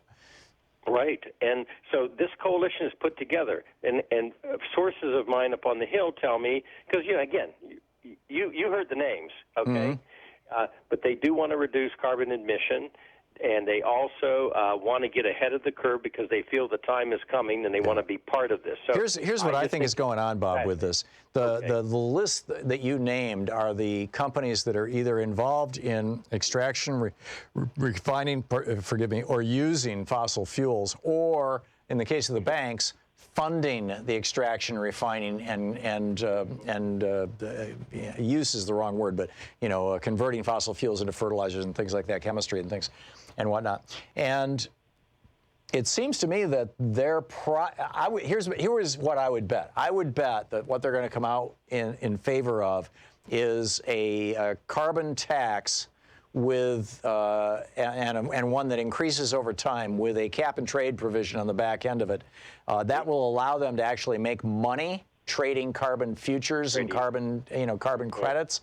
When George Bush Sr. did this to stop sulfur dioxide in the air, to stop acid rain back in the late 80s, early 90s, it actually worked. And it also made a lot of money for industry. And also these companies are looking at the fact that they're sitting on billions, maybe trillions of dollars worth of oil or investments in oil and coal and natural gas that are going to be worth a whole hell of a lot less a decade or 2 decades from now. I mean, massively less. And so if they can start reducing the supplies of these things, which they have a large amount of control over, they can drive the price up, which means that they can continue to maintain profits even though they're selling less product. Does all that make sense? Right. Makes sense. I mean, I looked at it and I thought, is this a secret way to stop it? But actually, and I've seen this before, once they get engaged, then it's hard for them to get out of it. Yeah. And they'll give on some end. So I guess, they could be utilized, put it that way. Yeah, I think they're trying to figure out how to make lemonade out of a lemon, and the big challenge for all the rest of us is, are they coming up with a plan that's, I mean, we've got basically cancer, and, is their plan a penicillin shot or is their plan chemotherapy? I'm guessing it's going to be more like penicillin, but we'll see. Yeah, CEO climate change, if people want to Google it listening to your show. And of course, the big story of the day is about the Republican congressman from Michigan, Congressman Amash, and he, of course, is the singular sole voice. Now, it was very fascinating. The national media ran immediately to Mitt Romney to see if, he would bite on any of it. And Mitt Romney's words were interesting because he said that basically the people weren't ready for it, or the time wasn't ready for it, which I found fascinating. He answered, that way. Well, and he's right about that. He's right about that with regard to the Republican politicians. There is not a Republican consensus yet. Oh, no. It's one, and I don't see where there's going to be a great big, domino effect. And then the president will be in June, I think it will be around June 16th. Now, we're not on Father's Day, but around there, he's actually launching his campaign around the country with a series of rallies. And the intent of that is going to be very clear. This will be to get right in the middle, technically, of the Democratic primary and to stir that up as much as humanly possible. That's why he's going to announce, and actually not just do an announcement by video. He's going to engage in rallies and different events in some key swing states. In other words, his 2020 election strategy is going to be the same as the 2016. Get hundreds of millions, maybe billions of dollars worth of free media and blow the Democrats right off the page. Right, and the media follows him, and he's going to try to engage. I mean, look at the names he's called Buttigieg, and every candidate that comes out. Whereas Tom, you've been around politics forever. You don't, in the middle of another party's primary, you don't go attacking the people running in that primary. You let them, argue amongst themselves or let the issues come out. Well, those are the old rules, Bob. Those are gentlemen's rules. This is the new times. Yeah, this guy has, he's got no respect for institutions. He's got no respect for propriety. I mean, he's gaudy and gross, and it's, it's why high society. Yeah, it's why high society in New York has always rejected him. Bob Ney with Talk Media News. Bob, thank you so much. Thanks for being with us today. Thank you for being with us today. We'll be back tomorrow, same time, same place. And in the meantime, don't forget, democracy is not a spectator sport. Wasn't designed that way. Was never intended that way. Democracy only works with the demos. That's us. That's you, the people, right? So get out there, get active. There's so many things that we can do right now. There are so many great organizations. There's so much that you can do. Most of it doesn't cost a penny. Get out there, get active. Spread the good word about progressive media. Tag You're It. We'll see you tomorrow. You've been listening to Thom Hartmann. For audio and video archives, visit thomhartmann.com.